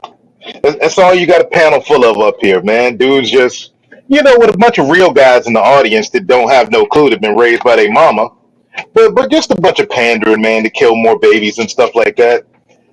And it sucks. I feel for the dudes out there that are still playing this black game. And I'm seeing more and more wake up every single day and come over to this, this W sock side and realize that, the reason that they didn't speak about the black family is because they're in the know. They know it doesn't exist. It's a made up concept. It's never been a real thing. Even the man himself, Good Times, James, he was married to a white woman. Bro, it's all a lie, man. And they selling this. I didn't know that. You talking about the dude who just passed? Yeah, John Amos. Yeah, John bro. Amos. Yeah, he had a beautiful James Earl Jones. Look, James Earl Amos. Jones, John Yeah, I know Amos, James Earl Sidney Jones. Poitier, Quincy Jones. Look, once you get that bag, you got to go and get that white ass. You just When can't. I die, I'ma go to Snow Bunny Heaven. Snow Bunny Heaven. But once you know what get it that is bag, that, for the paycheck and, for that Democratic bag that these dudes are getting, they're going to tell niggas whatever. Yeah, I guess. I mean, if that's their way of getting the bag, it is what it is. You know what? All your points stand. No objection whatsoever. I do want to say this. When I mention the black family, even to this extent, I think it's still needed. The argument of men being the leaders of their homes and families. That is for a black male summit. None of you niggas want to be in charge of your own fucking house. That's not an issue for you. You don't see the political connections for you. Like, I want to run my house. How does the politics of the world, or how does American politics affect me running my house? Right? That's not a black male issue, apparently. You answered it though. You need Hold to on, do. real quick. You need to do what Cross Trey, said. One at a time, Trey. I was going to say that you answered it, like when you were giving your monologue, is that you have to be part of the American family. The American family, the patriarchy. It isn't built for those who want to play the black game. You said it yourself. Yeah, but in their mind though, they want you to do what Tiffany Cross from formerly at CNN said. Go ahead and just get behind the black women. I'm like that, even like for a masculine man, what does that sound like? I think when y'all keep saying the black community is a patriarch, I think that y'all can't handle the truth that they got a man and it ain't black man. It's not a patriarchy. And that's why it's the black community, in my view, it's not a matriarchy. I think that calling it a matriarchy is the coping mechanism, because you can't accept who she really with. One at a time, You can't Dave. accept Why? who she really with. Who's she really with? Who's she really with? Come on, man. Say it out loud, nigga. Say it with your chest. This is a black You man. already know that, man. You already know that, man. No, we don't know. We don't know that you know. Name them, Dave. Don't we just Come on, went through this Corky. a second ago. Name them, Dave. Come on, Corky, spit it out. Come on, man. Tell us about Haitian Jack, nigga. Say their name, nigga. Come on, man. You already know, man. I already said You still coping. He You still don't want to coping. snitch on the. He don't want to snitch, bro. You don't want to tell on his mama now. But I'd be like, ooh, you can't accept. No, here's the thing though. We don't know what you're talking about, so you have to tell us. How can I accept it if you're not going to be honest about it, Dave? I don't see them. I think that the white man. Okay, there you go. There hasn't been true black. That? Why? Well, hold on a second. Why did you struggle saying that? Because I didn't know, I'm tired of everybody whenever I say something profound. Like yesterday when, I got due to explain the hard truth that a lot of people didn't want to accept about majorities and absolute majorities. People, oh my God, as soon as I talk, Trey be like, you motherfucker. I don't know, but in this group, so I'm trying to lean back. You know what I'm saying? In this group, Dave, you saying that is not profound. Like in this circle, it's not profound. You literally sound like the guy that was talking like that in the summit, Dave. Hey, but Uncle Sam is not a patriarch though. Uncle Sam is a pimp. And yeah, I was just thinking that the government can't be a patriarch by definition. The government is always a smothering mother. All right, so So can and go ahead. They always take the word of the white man over us anyway. I think that's what he's saying. It's a good thing you just said that. Now we have all these supposedly black men at this summit, right? And all they kept on talking about this black woman here, this black woman here. She's gonna be being the first black woman president. But none of them dudes even question the fact that she's married to a white man. I'll pass that on, Mike. It never came up at all. Hold on, go ahead, Tribe. I'm gonna pass the floor. Hey, check No, this out. and for the record, I do not care who she's married with. I do not care I don't own. You should care. You should care because every time you want to do something black, they always go question who your woman is. Every time you want to do something black, they question who your own woman is. So yes, you should. Order in the court. We got a lot of people in here, so I got to be like a ringmaster. True Hype, you wanted to say something, and I'm gonna pass the floor to SKC. Yeah, like man, like okay, so it got brought up in this, right? You have to protect this politician by voting for this politician. What does that sound like? That is retarded.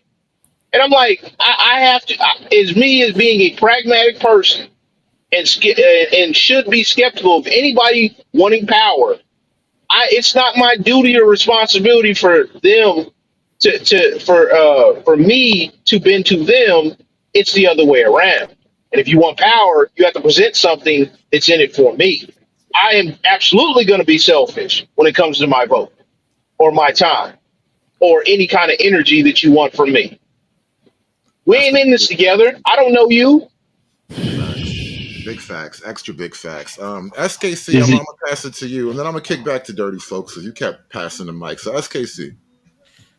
Yeah, if you could do me a favor, Hood, on that video that you got looping and everything, could you go to 1802 to 1804? Will do. And I just want to listen. I just want the panel to explain this to me. I'll sit back and I know where you're going with this. Where we going? I want to be in. I don't want to be on a joke, but you part of the field trip, bro. We all on the school bus together right now. But I came a little late. You know, I'm a slow one. 1802 to 1804. 18 minutes and 2 seconds. 18 minutes and 4 seconds. Yeah. Man, that Trey Mack dude, man, he's a fucking asshole.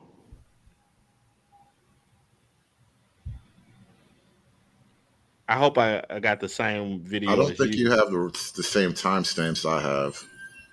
I'm gonna send you the one in the back, and I'm just curious as to your thoughts.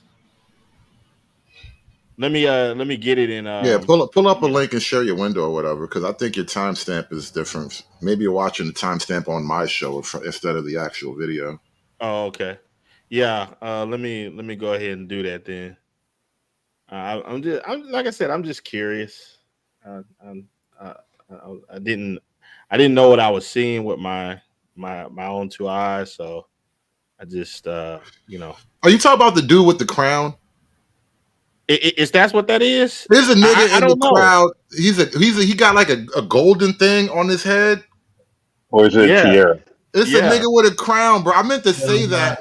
Yeah, that's him. Yeah, with the black sweater. Yeah, bro, this nigga got a crown on. What the fuck's going on in here, bro?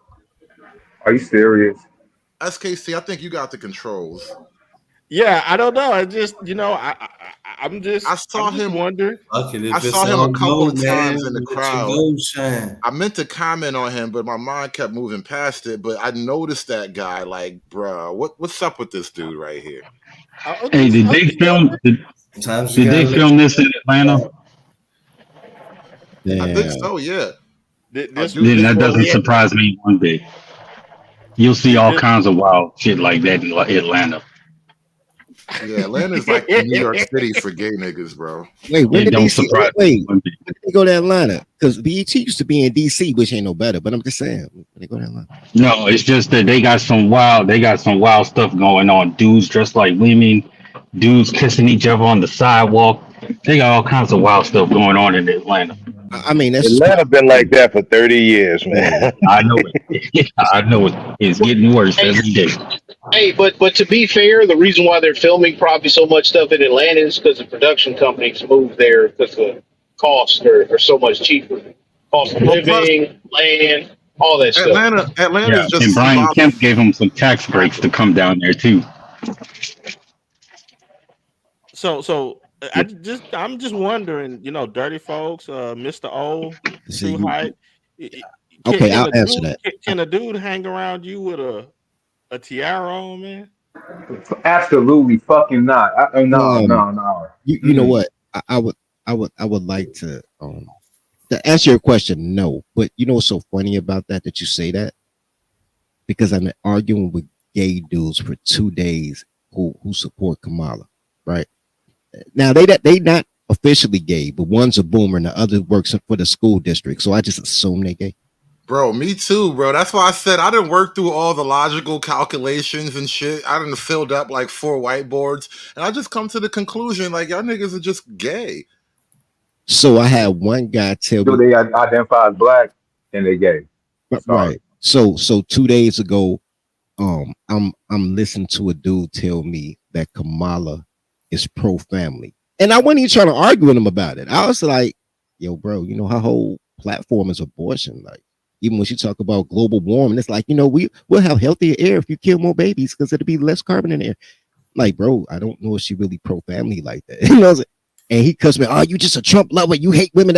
Like, God damn, this is where we at. Yesterday, boomer. Man, all these black men who think that black women running them to the arms of the white women, they can't support their wives, their mother. Boomer. Okay. Now this is where I'm going with the SKC. This is what you just triggered in me. So when that happened with the boomer, I tell my little bro, I said, look, I bet you that in your family, your grandpa, because he was in his 20s, I said your grandparents would be boomers.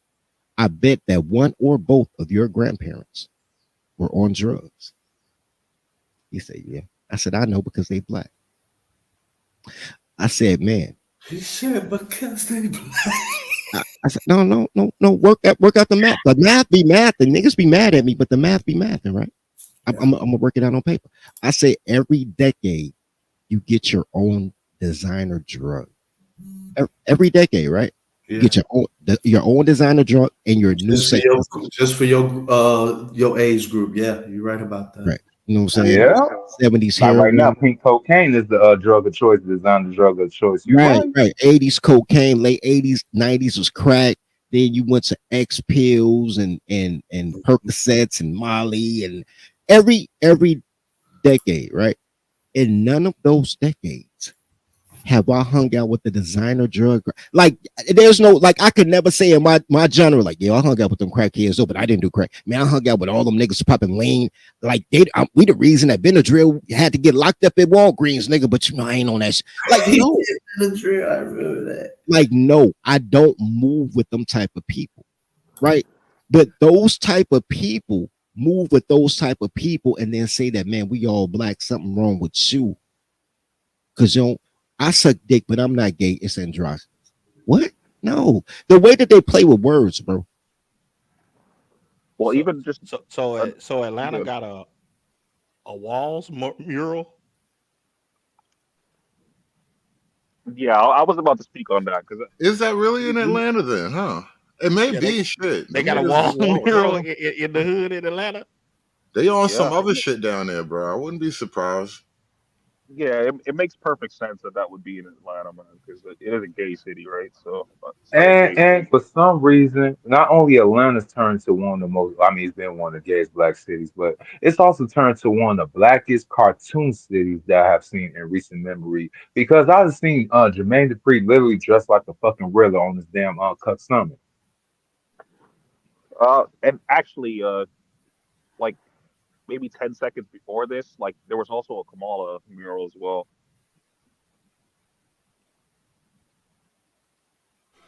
Yeah, I, mean, remember seeing the I can Kamala kinda, thing. I can kind of get that because it's like, black women run Atlanta. So, but it's like you put a walls mural up in the hood in Atlanta. That's definitely a liquor store. Look at them bricks. That's definitely an older liquor store. So You know it. Red Illusion, you beat me to it because I look at his hand like that, like someone needs to put a tampon in it.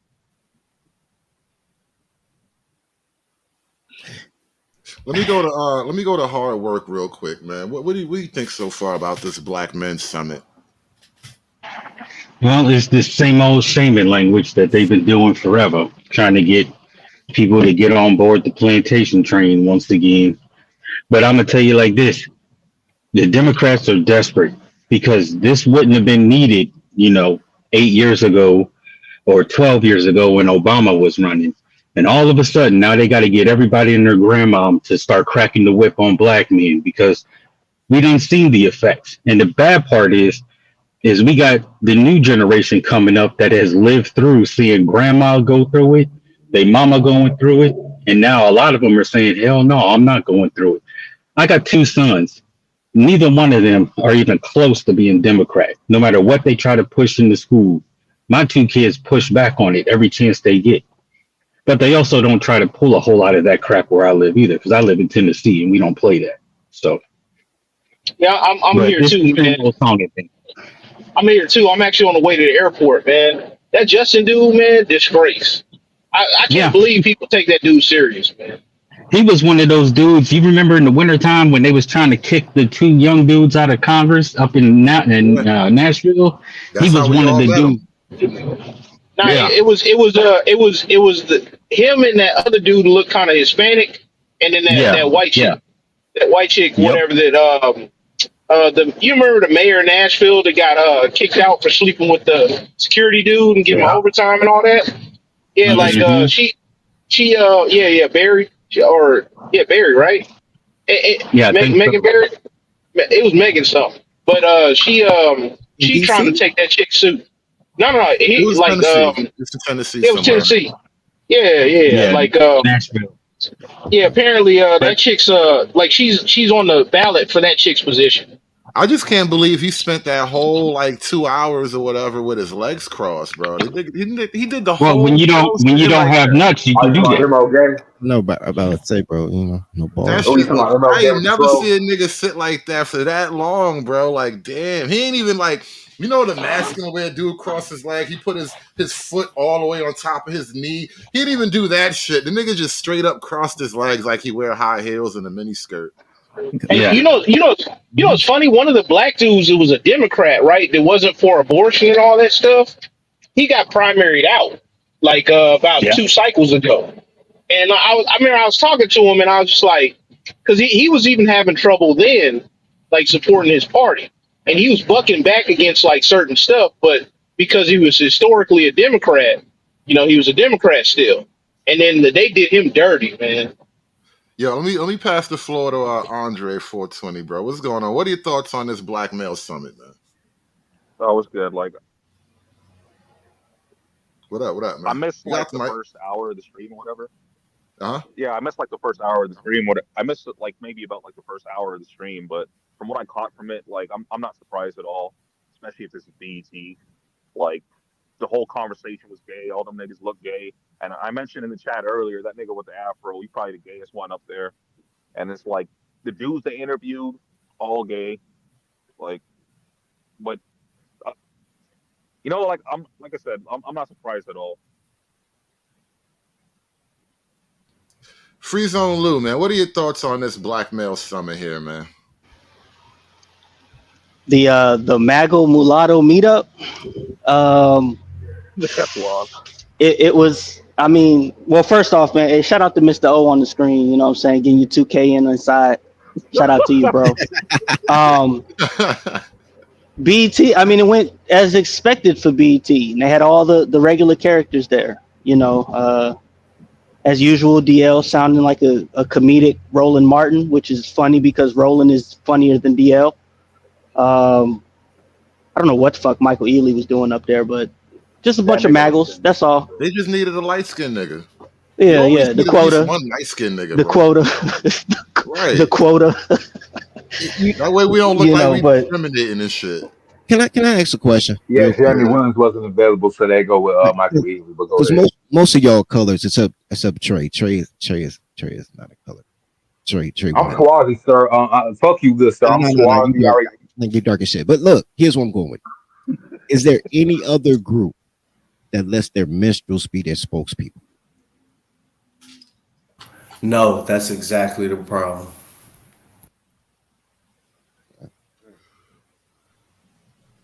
I'm just gonna Yeah, but call it out. to that That's why I question said though, the only Dirty. one I even respect. Not saying I don't respect other professions, but in this conversation, the only one that should even be on there is Crump. That's it. And Crump Hey, can't but read. hey, That but check this motherfucker out. got a DEI law degree. He can't Hey, read. hey, dirty. To your question though, it's like ain't nobody letting nobody do nothing. This is like appropriated on our behalf. That's This exactly what just I was thinking. I take I issue with yeah. the word let. And a shout out to Lemon Skate in the chat. He says, I have ascended past you Negroes, so I'm not offended. Congratulations to you on your ascendancy. I wish Hey, this for all Negroes to no longer be so ascended. Yeah, like notice facts, man. It's just What funny. did you send to my G? Another one? Hey, one second. Hey, one second. Like so real quickly, right? The notice how there's no Trump guys up there. No, there's no Byron Daniels, like or Byron Bingo. Donald. There's no surrogates for Trump. This is a one-way street. There's No, no isn't that serious. It's a funny? Democrat party. It's a Diddy party, bro. That's exactly Right. what's going on. It's a whole Diddy party, but they just sitting on stage. They gonna There's no whip out the surrogates baby for oil when the men. cameras go away. Where's the I'm man gonna just, surrogate? Like, okay, let's say everybody for Kamala. Okay, cool, right? Women, gay, fella. Okay, cool. Where's the surrogate for men? If it's a men's issue and you telling me that somebody else got their dick in my mouth, or what did he say? Somebody else control my body and all that. If I'm this powerless as a black man, then why am I not talking about my own autonomy? Who's the spokesperson for men? none of them are. None. Not I just Ben want Crump. Not Michael Ealy. Not that Michael that MO Gay dude with the fraud at the end. Definitely not DL Hughley. I would never ever pick gave my son them two letters for a first name. Yo, This guy DL Mr. O, Download Hughley. Mr. O, did you just say ML gay? Yes, I did. Crazy. Yes, I did. That's Oh, I got it from Hood. man. I got it from Hood. He said it. That was wild work. I just call him a commie. I was saying Cornell Zest, but that works too. You know that also works. Yeah. Y'all not y'all mean to people. All right, so we got the Riddler and Jermaine Dupri up there. We got a failed comedian by DL Hughley, Download Hughley. We have ML Gay. We have Ben Crump, the new de facto black constituents leader, and all that, but nothing was ever talked about the free thinking straight black men of America, the ones that they trying to browbeat the most. Like they've been using Barack Obama, they use Joy Reid, they use Van Jones, even Keith Boykin, that's in the tent in that Black Tuck Summer right there. They've been using it. I've been trying to tell you, bro, there are no straight black men. There's no such thing as a straight black man. If you identify as a black man in 2024, you is gay. You is gay. Yeah. Why is you gay? A homosexual. Come over to the freaking swarthy white supremacist of motherfucking color side, fellas. I don't know about white supremacists. Wait. If I want to own slaves, does that make me a white supremacist of color? Yes. Oh, okay. Kind of, sort of. You're Tony Jason. By practicing application, you would be a white supremacist of color. It's just what they do. So, I thought that would make me a hero, a vanguard. Bro, I will be starting the Anthony Johnson School of Business soon. So, hey, be ready, fellas. How to buy and enslave a nigga for life. In 4 easy steps. That is great, bro. Because nobody reads. They don't know who Anthony Johnson is, bro. I might put that in. Anthony That's Johnson. still not shit, nigga. I got a jingle and a commercial for it too. You know, I'm willing. I'm waiting for I might put you in the think tank, Trey. I'm about to put you in the think tank. Just real quick, Dave is the nigga on stage with the afro. Not Oh, MLK. Oh, come on. yeah. See, That Jermaine was Dupri, he was harsh. just as the realer. He was just you see what he was just as. Look at him. Like I got the riddle for you, Batman, and he look at DL, man. Look at these old gone Gen X and younger boomers. These No, dudes are. no, hold up. Jermaine Dupri actually was up there to represent like About to say the JD tried street to rep nigga. and they kicked him out, right? No, they didn't kick him out, but he was there to like rep the street nigga kinda. Like, hold on, let me show you something. Let's go back to Jermaine Dupri actually speaking, because he was trying to talk for like, well, this is what I hear from niggas on the street, niggas on the block, whatever. I'm like, since when you on the street? You don't talk to niggas from the street. Niggas got to filter they way up through a system before they can meet you, Jermaine Dupri. Well, Hood, actually, there was a great comment somebody made in the chat earlier. They were like, why would I listen to Jermaine Dupri if after all those hits, like his net worth is only $1 million? Oh shit! But you know Hey, what? wait, Ja Rule. We better off with Ja Rule's opinion. Goddamn. I should keep it with Ja. Damn, that's crazy. But to be I'm fair here though, to bro. speak to the YDS generation. That's the young, dumb, and stupid kids that's out there, right? Right. He said he's here to speak to the street. That the Riddler nigga. He's here to speak to the street. And they have this. Well, they are. That's I mean, crazy. it's what it is. They have this in their mind that, you know, as Newface said on the video, the stimulus checks, they're paying attention to things like that, and they're not hearing the information that needs to be heard. Right. You know, the stimulus checks, the locking people up for selling weed. Right. These are the street topics that's happening. That's what he's here to represent the street. He a real nigga. Hey yo, man, highlight what's in that comment? Trey Mac comment, man. He's really Yaku. Yeah, cool. Is He a wild. real nigga though. He Riddler Yakub, the Niddler. The Niddler. Real nigga Yakub, the Niddler. This nigga is here to represent the streets though. Hey, Like- look, who more thug than Janet? You gonna tell me about Janet, baby stepdaddy? Don't come to me about Janet, baby stepdaddy. God damn it, Mr. Jackson. Damn. You let your baby mama go marry this rich Arab nigga? God damn, yo. You doing bad out here, Jermaine. After you stop getting rich off little kids, you ain't know what to do. It was hard to keep it together after the Man, kids grew up. man, she did it all for the stank. Yeah, Janet got a baby with that nigga? Yeah, for a bit. Yeah. Oh, man. Oh God. No, not Jermaine, the prince dude, the Muslim prince. Janet was Yeah, he ain't pushing knocked Jermaine. Janet up. He didn't knock Janet up. He was No. supposed to knock Janet up. He was supposed to knock Janet up. He let Janet go to an Arab to knock up, come back 5 years later with a baby. Now he playing stepdad to Janet. I mean, he didn't really miss much. I mean, look, Bobby Brown and James Barge already tore that pussy up back in the 80s, so it really wasn't much back then anyway. It don't matter, bro. It don't matter. Man, Janet's still a queen. Ain't no little short nigga getting that. A queen? Wait, I mean, she did get cool points from calling Kamala Harris a fake black bitch though, but nah. Man, I'm hearing some He is wild queen shit. now, bro. That shit crazy. I never thought I would have heard. Wait. That's wild. Wait. Did you say that Janet was with Jermaine, left Jermaine, got a baby by somebody else, and then returned to Jermaine? Yes. Yes, he's a black man. Yes, he is a good black man. He's a true black man. Jesus Christ. A fucking Fanuc. He's a goddamn Fanuc. That's crazy. That's Fucking another word. Indian It's a giving. Fanuc summit, bro. That's It's a crazy. whole Fanuc summit, bro. I'm surprised y'all didn't notice, man. Like she fucking married a prince, and like the dude made a deal with her. It was like she had to stay with him for a minimum of 5 years and have a kid, and she got $500 million for that shit.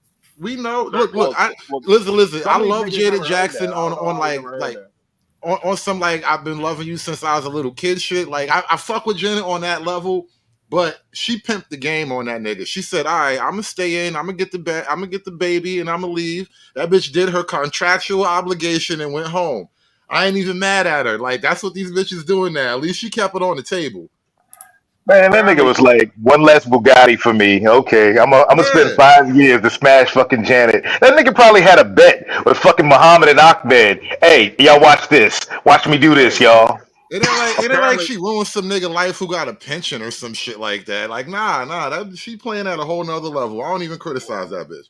Like the deal was 5 years, and apparently she stayed for 5 years and 1 day. In But one day. I just really want to address the fact that Trey called Janet a queen. Bro. Keep the comment, bro. Queen, not queen, bro. Queen, not queen. You Hey, gotta hey, say shout out queen to with the Janet. You know, sounds like you I don't know, man. Jada do all the shit these bitches wish they could do. That's really what's going on. Right, I'm sorry for derailing the thing about my Gary, Indiana sister, and I was just saying Jermaine Dupri. You know, that's Mr. Janet. You know, He she'll belong never on be the Mr. stage. Dupri. He belong on Mr. the stage Jackson, with if the you're Trumps, bro. nasty.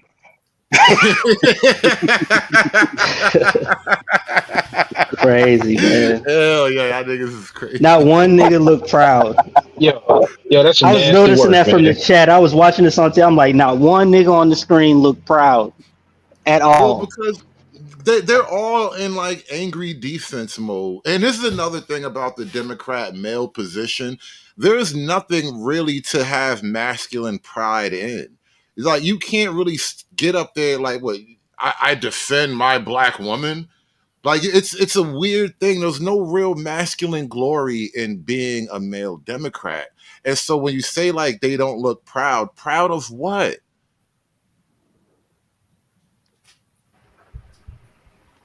And Damn like, shame, man. Nothing, and bro. Hood, This shit is whack. and also Hood, like Hey, wait. I got a question. Hold on. Wait, real quick. Somebody was speaking. Hold on. yeah, I was just saying real quick, Hood. You're the only person that I've seen that actually covered the Obama rapping Eminem shit. Like that shit was wild to me. Oh, that cringy shit. Obama's, yeah. His cool is over. His cool window is done. And I'm starting to think Obama was never really that cool. It was all Nope. media magic. He just know how to speak real slow, real deep, enunciate his words real well, and he came off like, oh, he's an articulate Negro. Obama did more damage to the Democratic Party than any president probably ever. You're actually kind of right, because it all started to go downhill after Obama. Let me share this video real quick. Go ahead. Something. I need more Fent. I need it bad. He's trying to get me to give him more Fent. He's amazing. If you niggas don't turn the Fent reactor up a notch, I am gonna come break your pussy ass neck, nigga. Should we increase the Fent reactor release rate? Not until he completes the mission. Okay, so no Fent? Tell him that. In a way, he will understand. Listen, my nigga, you are not getting any more Fent until Operation Banana Mayonnaise Sandwich is complete. Heard? Hell no, fuck you, nigga. I need a motherfucking syrup sandwich right now. Shit. That's wild. The George Floyd cyborg. Man, cool out. Now, gentlemen, since we all see, now look at these men in the room. Their faces pretty much have a feminine disposition, and pretty much a queer eye in their look in their eyes. Around this time, I think the Alpha Phi Alpha have like a group meeting down at Atlanta in which they show each other brotherly love by giving each other literally a helping hand. Do you think this so-called Black Cuck Summit was a disguise, masquerade for such event? Yeah, Diddy party. Yeah, I pretty much called it a Diddy party. They wait till the cameras go away, and then because baby oil was kind of hot right now, so they're gonna hide the baby oil until all the cameras go away. Because if people see the baby oil, then they're gonna know. Yeah, I'm getting a feeling like it's a whole truckload of baby oil behind this Cuck Summit right now. I think the ML Gay got a lot of oil in his hair. That's why it's still like shiny and stuff with all the lights and whatnot. But that is just me, though. I'm gonna pass the mic on that. Wait. Real quick, hold on, real quick, Dirty. Shout out to Lex with the $2 cash app. He says the summit was a Black Woman is God convention. And then also shout out to the Lemon Skate Child. He says It's a $10 cash app, and he says ascension tax. Yeah, you got to ascend past being offended like regular Negroes. You have to ascend past typical Negro sensibilities, bro. Shout out to everybody for supporting the show, man. Appreciate y'all being here. We got a few more minutes left, but we almost done. We still going strong though. Hulk! Smash!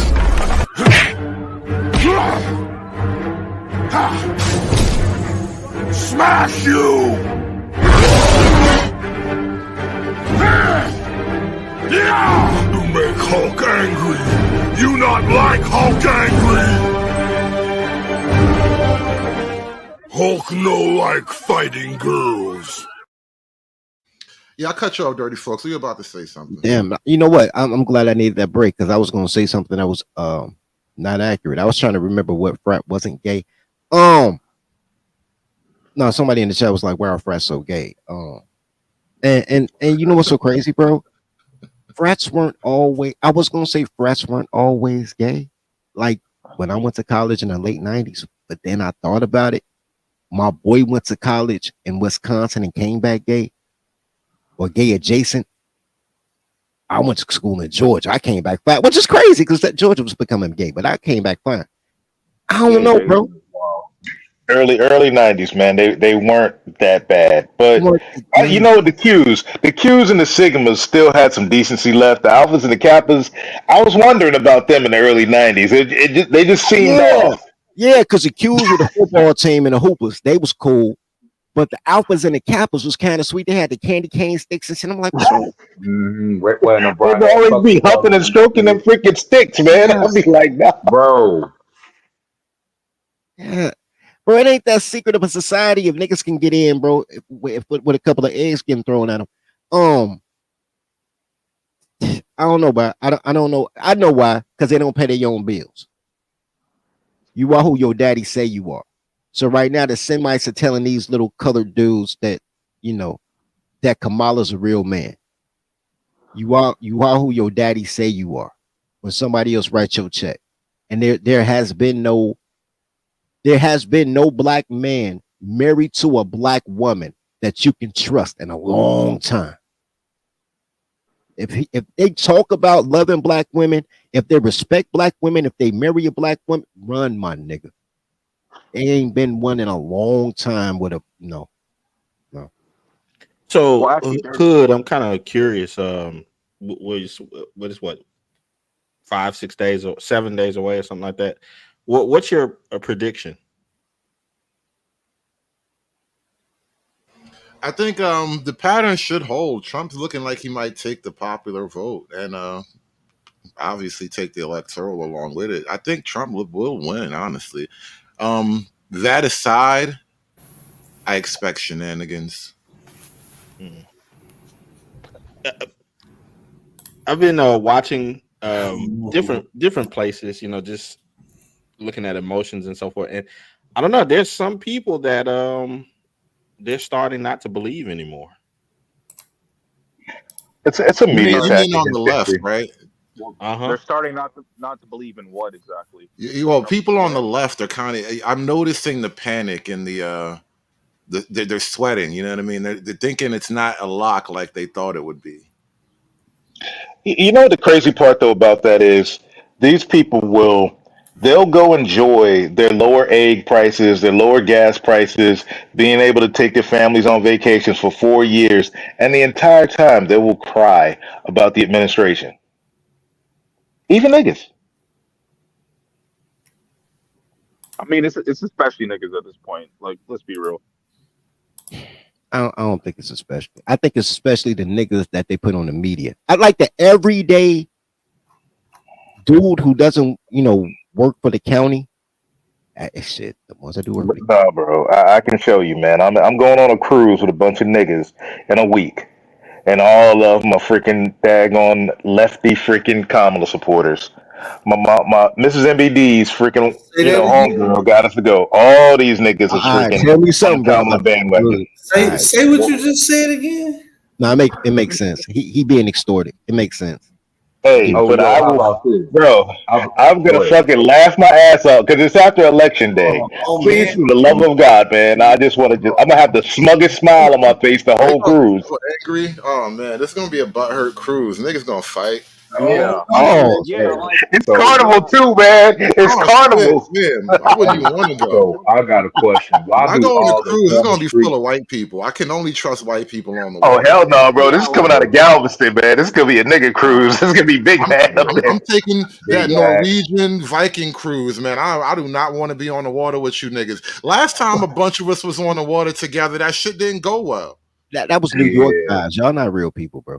Like, Bro, I'm gonna be recording all these moments, man. I'm gonna have clips for days. Yeah, me too. Hey, look, again, I want to know from the from the boomer perspective and from street, like old street niggas. This is what I'm trying to understand. How can y'all actually call yourselves some real niggas?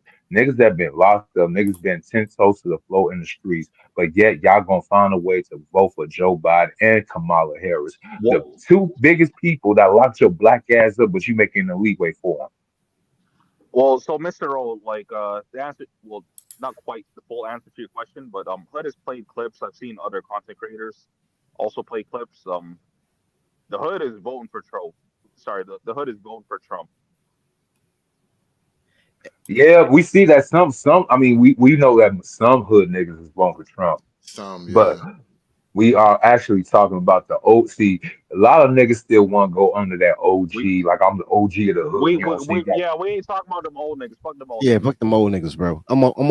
Jap got me convinced, bro. Really, my dad and Jap. Listen to Jap, then listen to my dad. I'm convinced anybody over 65, bro, they shouldn't have a voice, bro. Like, they just like girls with Nah, clothes older on. Gen Jap X, ain't your bro. boy, man. Jap ain't your Older boy. Gen X, bro. That's what I'm going after, bro. I Nah, ain't really talking Jap about the like me. boomers. I'm talking about older Gen X. These are the niggas that flip flopping the most in the manosphere and during this whole election. At one moment, they understand the plight of what black men had went through, whether it would be with the government, the hood, even with these strags. At the same breath, these are the same niggas that talking about we need to go ahead and build a table. We need to go ahead and let bygones be bygones. Hell, these niggas even find a way. Like, you know what? oh, Trump is 100. kind of like a racist, though. Okay, I'll That's help you out. y'all. Everybody lost me at this 100% provide shit. Okay, Like, no, I'm gonna help you out. that's when I was like, Nah, we ain't talking about that, Dave. We ain't talking about that day. Dave, I don't know where. shit. I don't even know why Dave came up with that. Hey, look, Yeah, this we is know what happened. Dave can't do that anyway. Here's the wow. Here's the answer to your question, Mr. O. They're cowards. Cowards always need somebody else to join their gang. Like this nigga right here on the screen. This mush mouth motherfucker right here. Like him, right here. No, he look like he swing. He does not look like he could fight. Talking about protecting black women. He's a wrong face for protecting black women. Man, that nigga look like he need a CPAP machine, man. When your entire generation, your idea of protection is getting bit by dogs, and you think if you get your ass beat, they'll name a street after you. You get your ass beat twice, they'll name an expressway. 3 ass beatings, you'll get a school. Like that's their protection. You know something that I found that was very interesting about that the guy that y'all were making fun of earlier in the like flowery shirt that couldn't speak. Yeah, he was just on the screen right there. Hey, he was just on the screen. Now he's talking about the whole abortion thing. I guess that was his daughter or something like that. Yeah. And it seems like out of all of the people, him right there, he would be on the stage with like Kamala or something, right? But they didn't want him. So what that nigga name is? Because his story and everything, they would be like, okay, this is a parent who lost, their child and blah blah blah. He should be like on the stage with her, right? So I don't know if y'all watch Garland Nixon, but even he has been talking about like how like the pookies are voting for Trump. Because yeah, they ain't going for this bullshit. Look, liberals are cowards. The men generally speaking are cowards, right? Or entertained. If you're entertained, you say one thing and do another, right? Like a great example of that is Nick. Hold on, dirty folk. Give me 1 second. These laws are tremendous.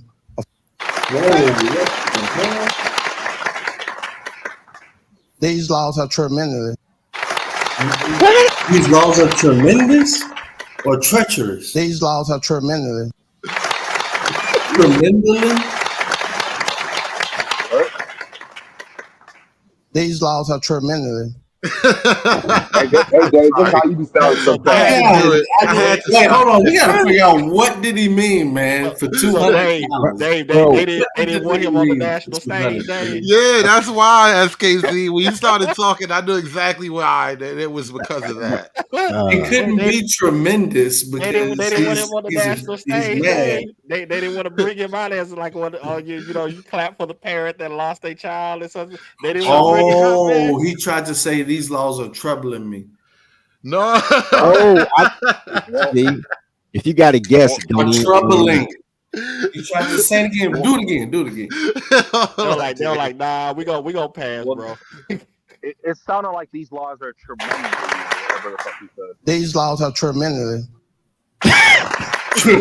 These laws are tremendous. I don't know what he said.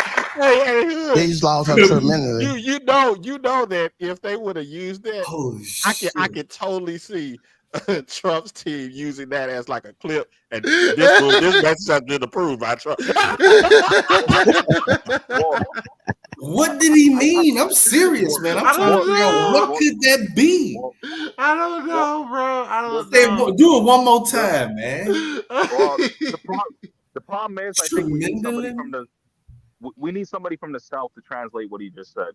I can't understand. No, it's Louisiana specifically. They gotta be from the That's Mississippi right there, man. Clap after this. Yeah, Mr. Fantastic. Mr. Affected me. Fantastic, exactly. I lost my baby behind. Clap after that. Hello, let it rock. Go ahead. Don't talk. I want to hear this. These laws tremendously affected me. Tremendously affected. Why you gotta reverb it, bro? He's trying to say tremendously. That would be the word that fits there perfectly, but yeah, that's tremendously effective. And no, they clap right after he said it because it's like they all know he's slow and he's struggling. Right, they man, proud of him, bro. Okay, we figured out. It's tremendously. It's tremendously. No, stop making excuses for him, man. Hey, Mr. Fantastic, hit the link and translate for us, bro. we need a country nigga to translate for us, bro.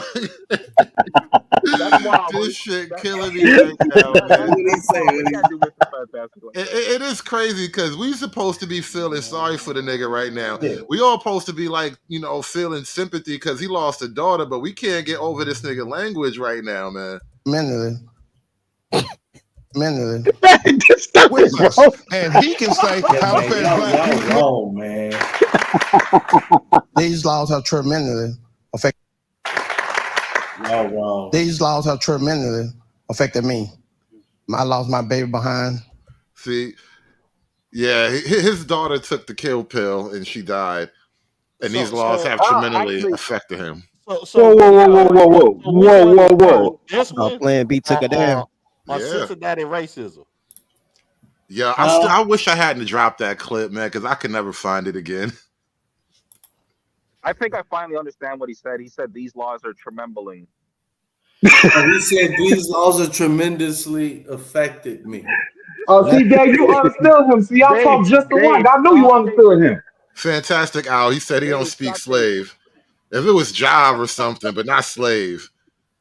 These laws have tremendously affected that man, bro. That's crazy. He could barely get it out. Y'all wild, boy.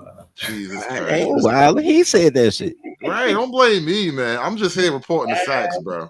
And this nigga Dave out here trying to give him a pass. Like, nah, like let him take his L. Nah, Dave had to translate. He studied that shit. That nigga he busted out the Negro scrolls and shit. He figured that shit Are you trying to say Dave the slave whisperer now? Nah, like just hood, like they busted out the Negro scroll. The Negro scrolls is wild, man. Yeah. You know what, man? I don't care what he got to say now. I just thought about it. If she took the kill pill, right? If she took that second plan, right, that B plan, then she died doing what she loved. Like, I'm not sad about her dying doing what she loved, bro. Like, niggas kill me with that. How was that the system did his family tremendously? She did that shit. How many girls I know asked me for $50 because they hate condoms? Hell, how many terminally ill people Come or on, old people that fantastic. actually want to go bungee jumping for they on their bucket list? That sounds like a fun personal issue. She decided that she want to jump on the Johnson, get skeeted in, and go ahead want to use the Plan B to go ahead and delete both not only the baby but her life. That's on her. I mean, really, real shit. It is on her. But I see because she died. We're gonna be cruel talking about her like that. But hey, that shit crazy, If man. You she took the dies, kill pill and it hood, killed you. hood. I'm If she not even dies, cool to she dies. her. I know you ain't about to Hood, say if she dies, she dies. she dies. Hey, If she niggas, dies, Hey, she dies. y'all wild, boy. But He no, said that's the stupid. thing I was gonna say though is how is it a men's issue? Because men, we're I not don't supposed know. to have a Well, voice in the well, abortion thing. Remember, we're not allowed to say nothing. So how is it a men's issue? Yeah, her body, her choice. everybody has Shit. yo, choice. yeah, just I real have quick, no go ahead, idea, bro. well, I wonder. go ahead, Hold Pete. on. First of all, Well, black men, we are supposed to be incels, right? We supposed to be no pussy again, motherfuckers, right? So this not really our issue anyway. We dusties, we bullet bags, we all these things. But why are they asking for the opinions and asking for the help from the so-called dread of society? Wait, I don't understand a word you because just said, bro. You was speaking that R sapien shit. look, my whole thing is just because what does her pill have to do with black men? Like, how could we stop or help her swallow a pill? That shit well, don't hurt me tremendously. I don't know. well, She having what the fuck? remember, Sound like the Hey, baby got fantastic. karmic justice. Hey, fantastic. The link in the just chat because if you want to come Hey, up, the bro. The baby got link his is in the lick back. chat. Shout out to the baby. Yeah. You said the baby got his fantastic want lick to get back. it. Hey, real shit. Nobody ever said that before, but that's real shit, man. That little nigga was a G, man. Shout out to the baby. Now that you say Baby that, was shout out like, to the if it's baby. going down, let's get it over with. Hey, bro, listen, sometimes you gotta die, but if you gotta take the motherfucker out that's Y'all trying to kill niggas you, I support you. I support you 100%. No bullshit. I'm not even being like ironic or nothing. Like, you tried to kill that man, and that nigga said, nah, bitch, we both dying. That's what's up. Fuck that. Motherfucker was like, If I gotta alhamdulillah. go, you gotta go. If I gotta go, you Yeah. gotta go. Hey, Somebody got to die. Oh, we ain't nah, shit. We are so not shit. All right, fantastic. This has been a horrible time to join the panel. I don't know if you want to be associated with this type of fuckery, Yeah, but we you can blaming it go, all on bro. Yeah, fantastic. nah, And just we gonna real quick. blame it all on you, bro. Yeah, I'm gonna get in before it's just it's the level of shit that what I'm saying I'm not used to. But yeah, man, the craziest part about this is you knew they rehearsed this with this nigga. This is a rehearsed. All Bro. right, you gonna go up here and you gonna say this tremendously, Nah, tremendously, nah, tremendously, and they know the somebody got nigga can say nervous. it. They Nah, set him up. Like, come on, nah. man, just it's difficult. it's Everybody can say difficult. The nigga that's in his thing, but they had this nigga up well, here saying shit. He don't know the meaning. He don't know the spelling, the pronunciation. Just go on up there. Just well, do it. well, Do it for the people. Come on, man. Hey, That hey, was the you first saying they time could have he ever gave heard the For word. the people. Fantastic like they could have gave him an easier word. Yeah, It was his they first should have day with changed the the script, word, bro. nigga. well, Change the fantastic. Don't script. come up here sounding. God damn. Don't come up here. Oh shit. Fa- uh, fantastic. Don't come up here sounding like Dave. He said trembling. That's what he said. Y'all gotta stop giving him passes. Yeah, Like, that's let him wild. take his L. Yo, that shit is crazy, bro. Listen, fantastic. Now that I got your opinion for a second, give me some thoughts on the Black Male Summit, the Black Men's Summit. Have you watched any of this at all? You familiar with the actual content of it all? Because this Yeah, just so happened like I saw last the night. clips. I saw the clip start popping up on Twitter this morning. So of course, no, I don't. Do any niggas even still watch BET?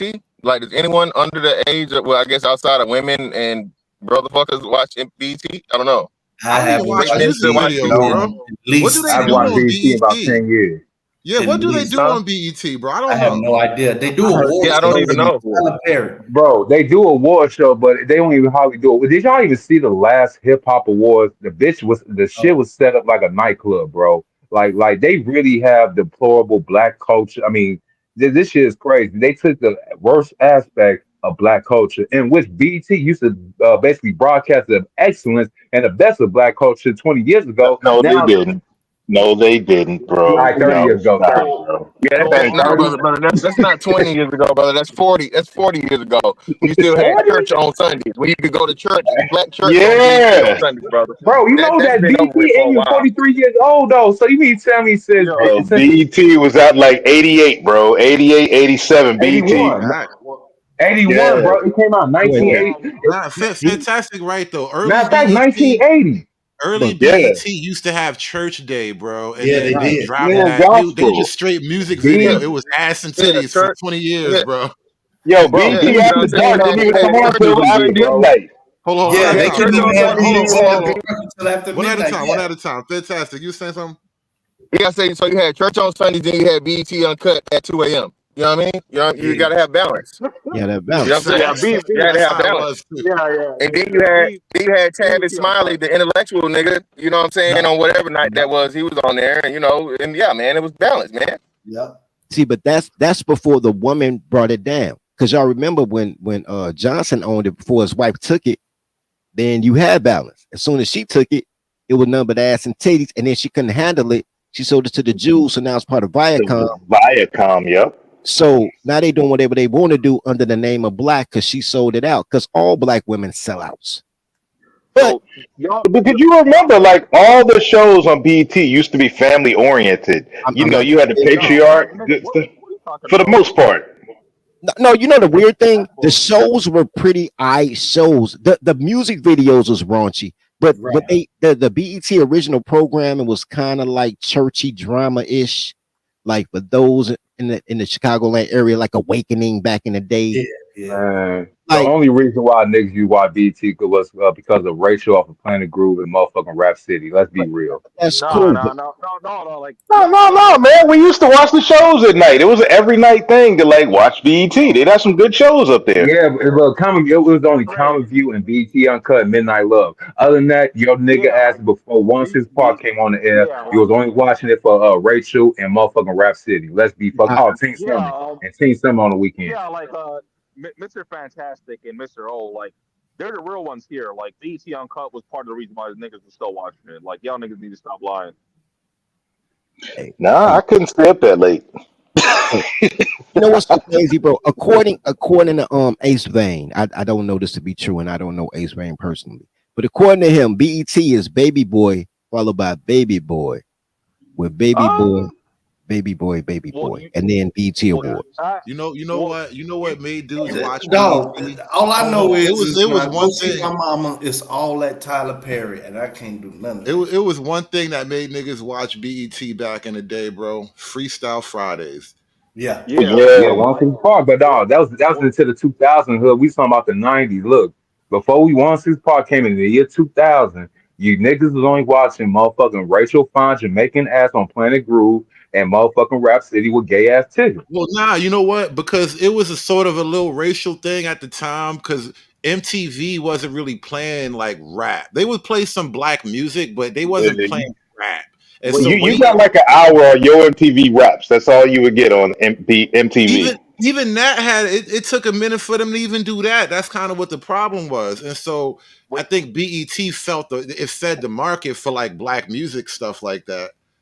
Yeah, I remember, man. It was like 80, 87, 88 was like that crux when like Rap City like kind of overtook freaking Yo MTV Raps because they would play like the real shit. They play like Eric B and Rakim versus the real shit versus like Yo MTV Raps would play the same like Run DMC Walk This Way over and over again. Yeah, Rita. I remember I have that a question shit. for Mr. O. Mr. O, you got smoke for Tigger? Really? Man, what? I mean, you ain't heard about Tigger? Oh wow, man. Shit. Yeah, I remember Bro, Big man. Tigger, yeah. Yeah, that nigga grabbed his ankles, bro. I hate to tell you that a lot of dudes told me that he not only does he pitch, he receives. So I was let y'all know. Listen, Lord this of Diddy Virginia, shit. man. What you think? This Diddy shit. I was already kind of out of the hip hop thing anyway, but the Diddy thing blew the lid off it. That's what I've been saying, bro. Our whole childhood was like fake and gay, and it's crazy to realize it now. But it was so much fakery going on. Like I said this so many times. When the locks was saying we don't suck dick for records, I thought they was just being theatrical and some gangster shit. I didn't realize niggas is really sucking dick for records. I didn't know it was a real thing. Niggas did. Y'all thought Onyx was some real hard dudes for real? Y'all thought Onyx, they was really on that shit? You didn't think they were I plead the beat up. innocence of children, bro. I was a fucking kid. I didn't know what the real world was like. All right. Hey, Onyx, who else? Havoc, a whole bunch of niggas. Tupac, they were all ballet dancers before they became gangster rappers. Yep. You know what's so Especially crazy? Tupac was the biggest fraud of them all. That's why I don't even bump that niggas up using now. That nigga was so motherfucking fool, man. Man, go ahead. No, you know the realest thing. Rest in peace to Roger Troutman, real quick. Roger Troutman from Zap. When rap first came out, because I forgot that he did the background ad libs for California Love, right? Oh yeah, I know you're talking about. That's Roger, Zach. Roger Troutman said, man, he was so happy when rappers came out because it was the first time he got to do things with straight black men. And I didn't get it. Because Robert Troutman been dead for a minute now. Right. That's Yeah. I didn't get it. That now. Yeah. I understand that now. That the industry being there's a reason that what was the gay poet name?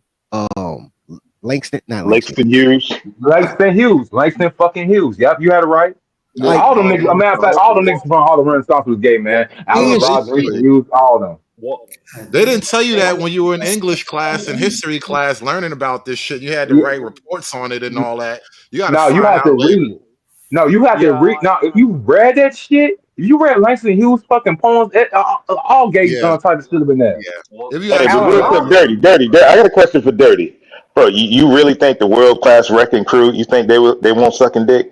Before I turn off them shiny ass Come on, bro. And who came out the world-class wrecking crew? I was gonna make a hard break at 2:00 anyway, and we done took this shit way off the third rail. So I think now is a great time to wrap this whole thing up. we didn't went so that's really wild out. Hey, listen, man. It's real shit though. We didn't know this back in the day, but that's how it was, man. That shit was really a thing. Them niggas, Hell, they are who they are. A gay ninja wrote "I Have a Dream" speech, and none of y'all niggas ain't let that shit up yet. Hey, you remember the stream on the dude? Who was the dude that got molested by Africa Bambaataa and did his whole like crying tour? Oh yeah, the nigga Hassan. Yeah, he's still on YouTube. Yes. Still talking about it too. Yeah, bro.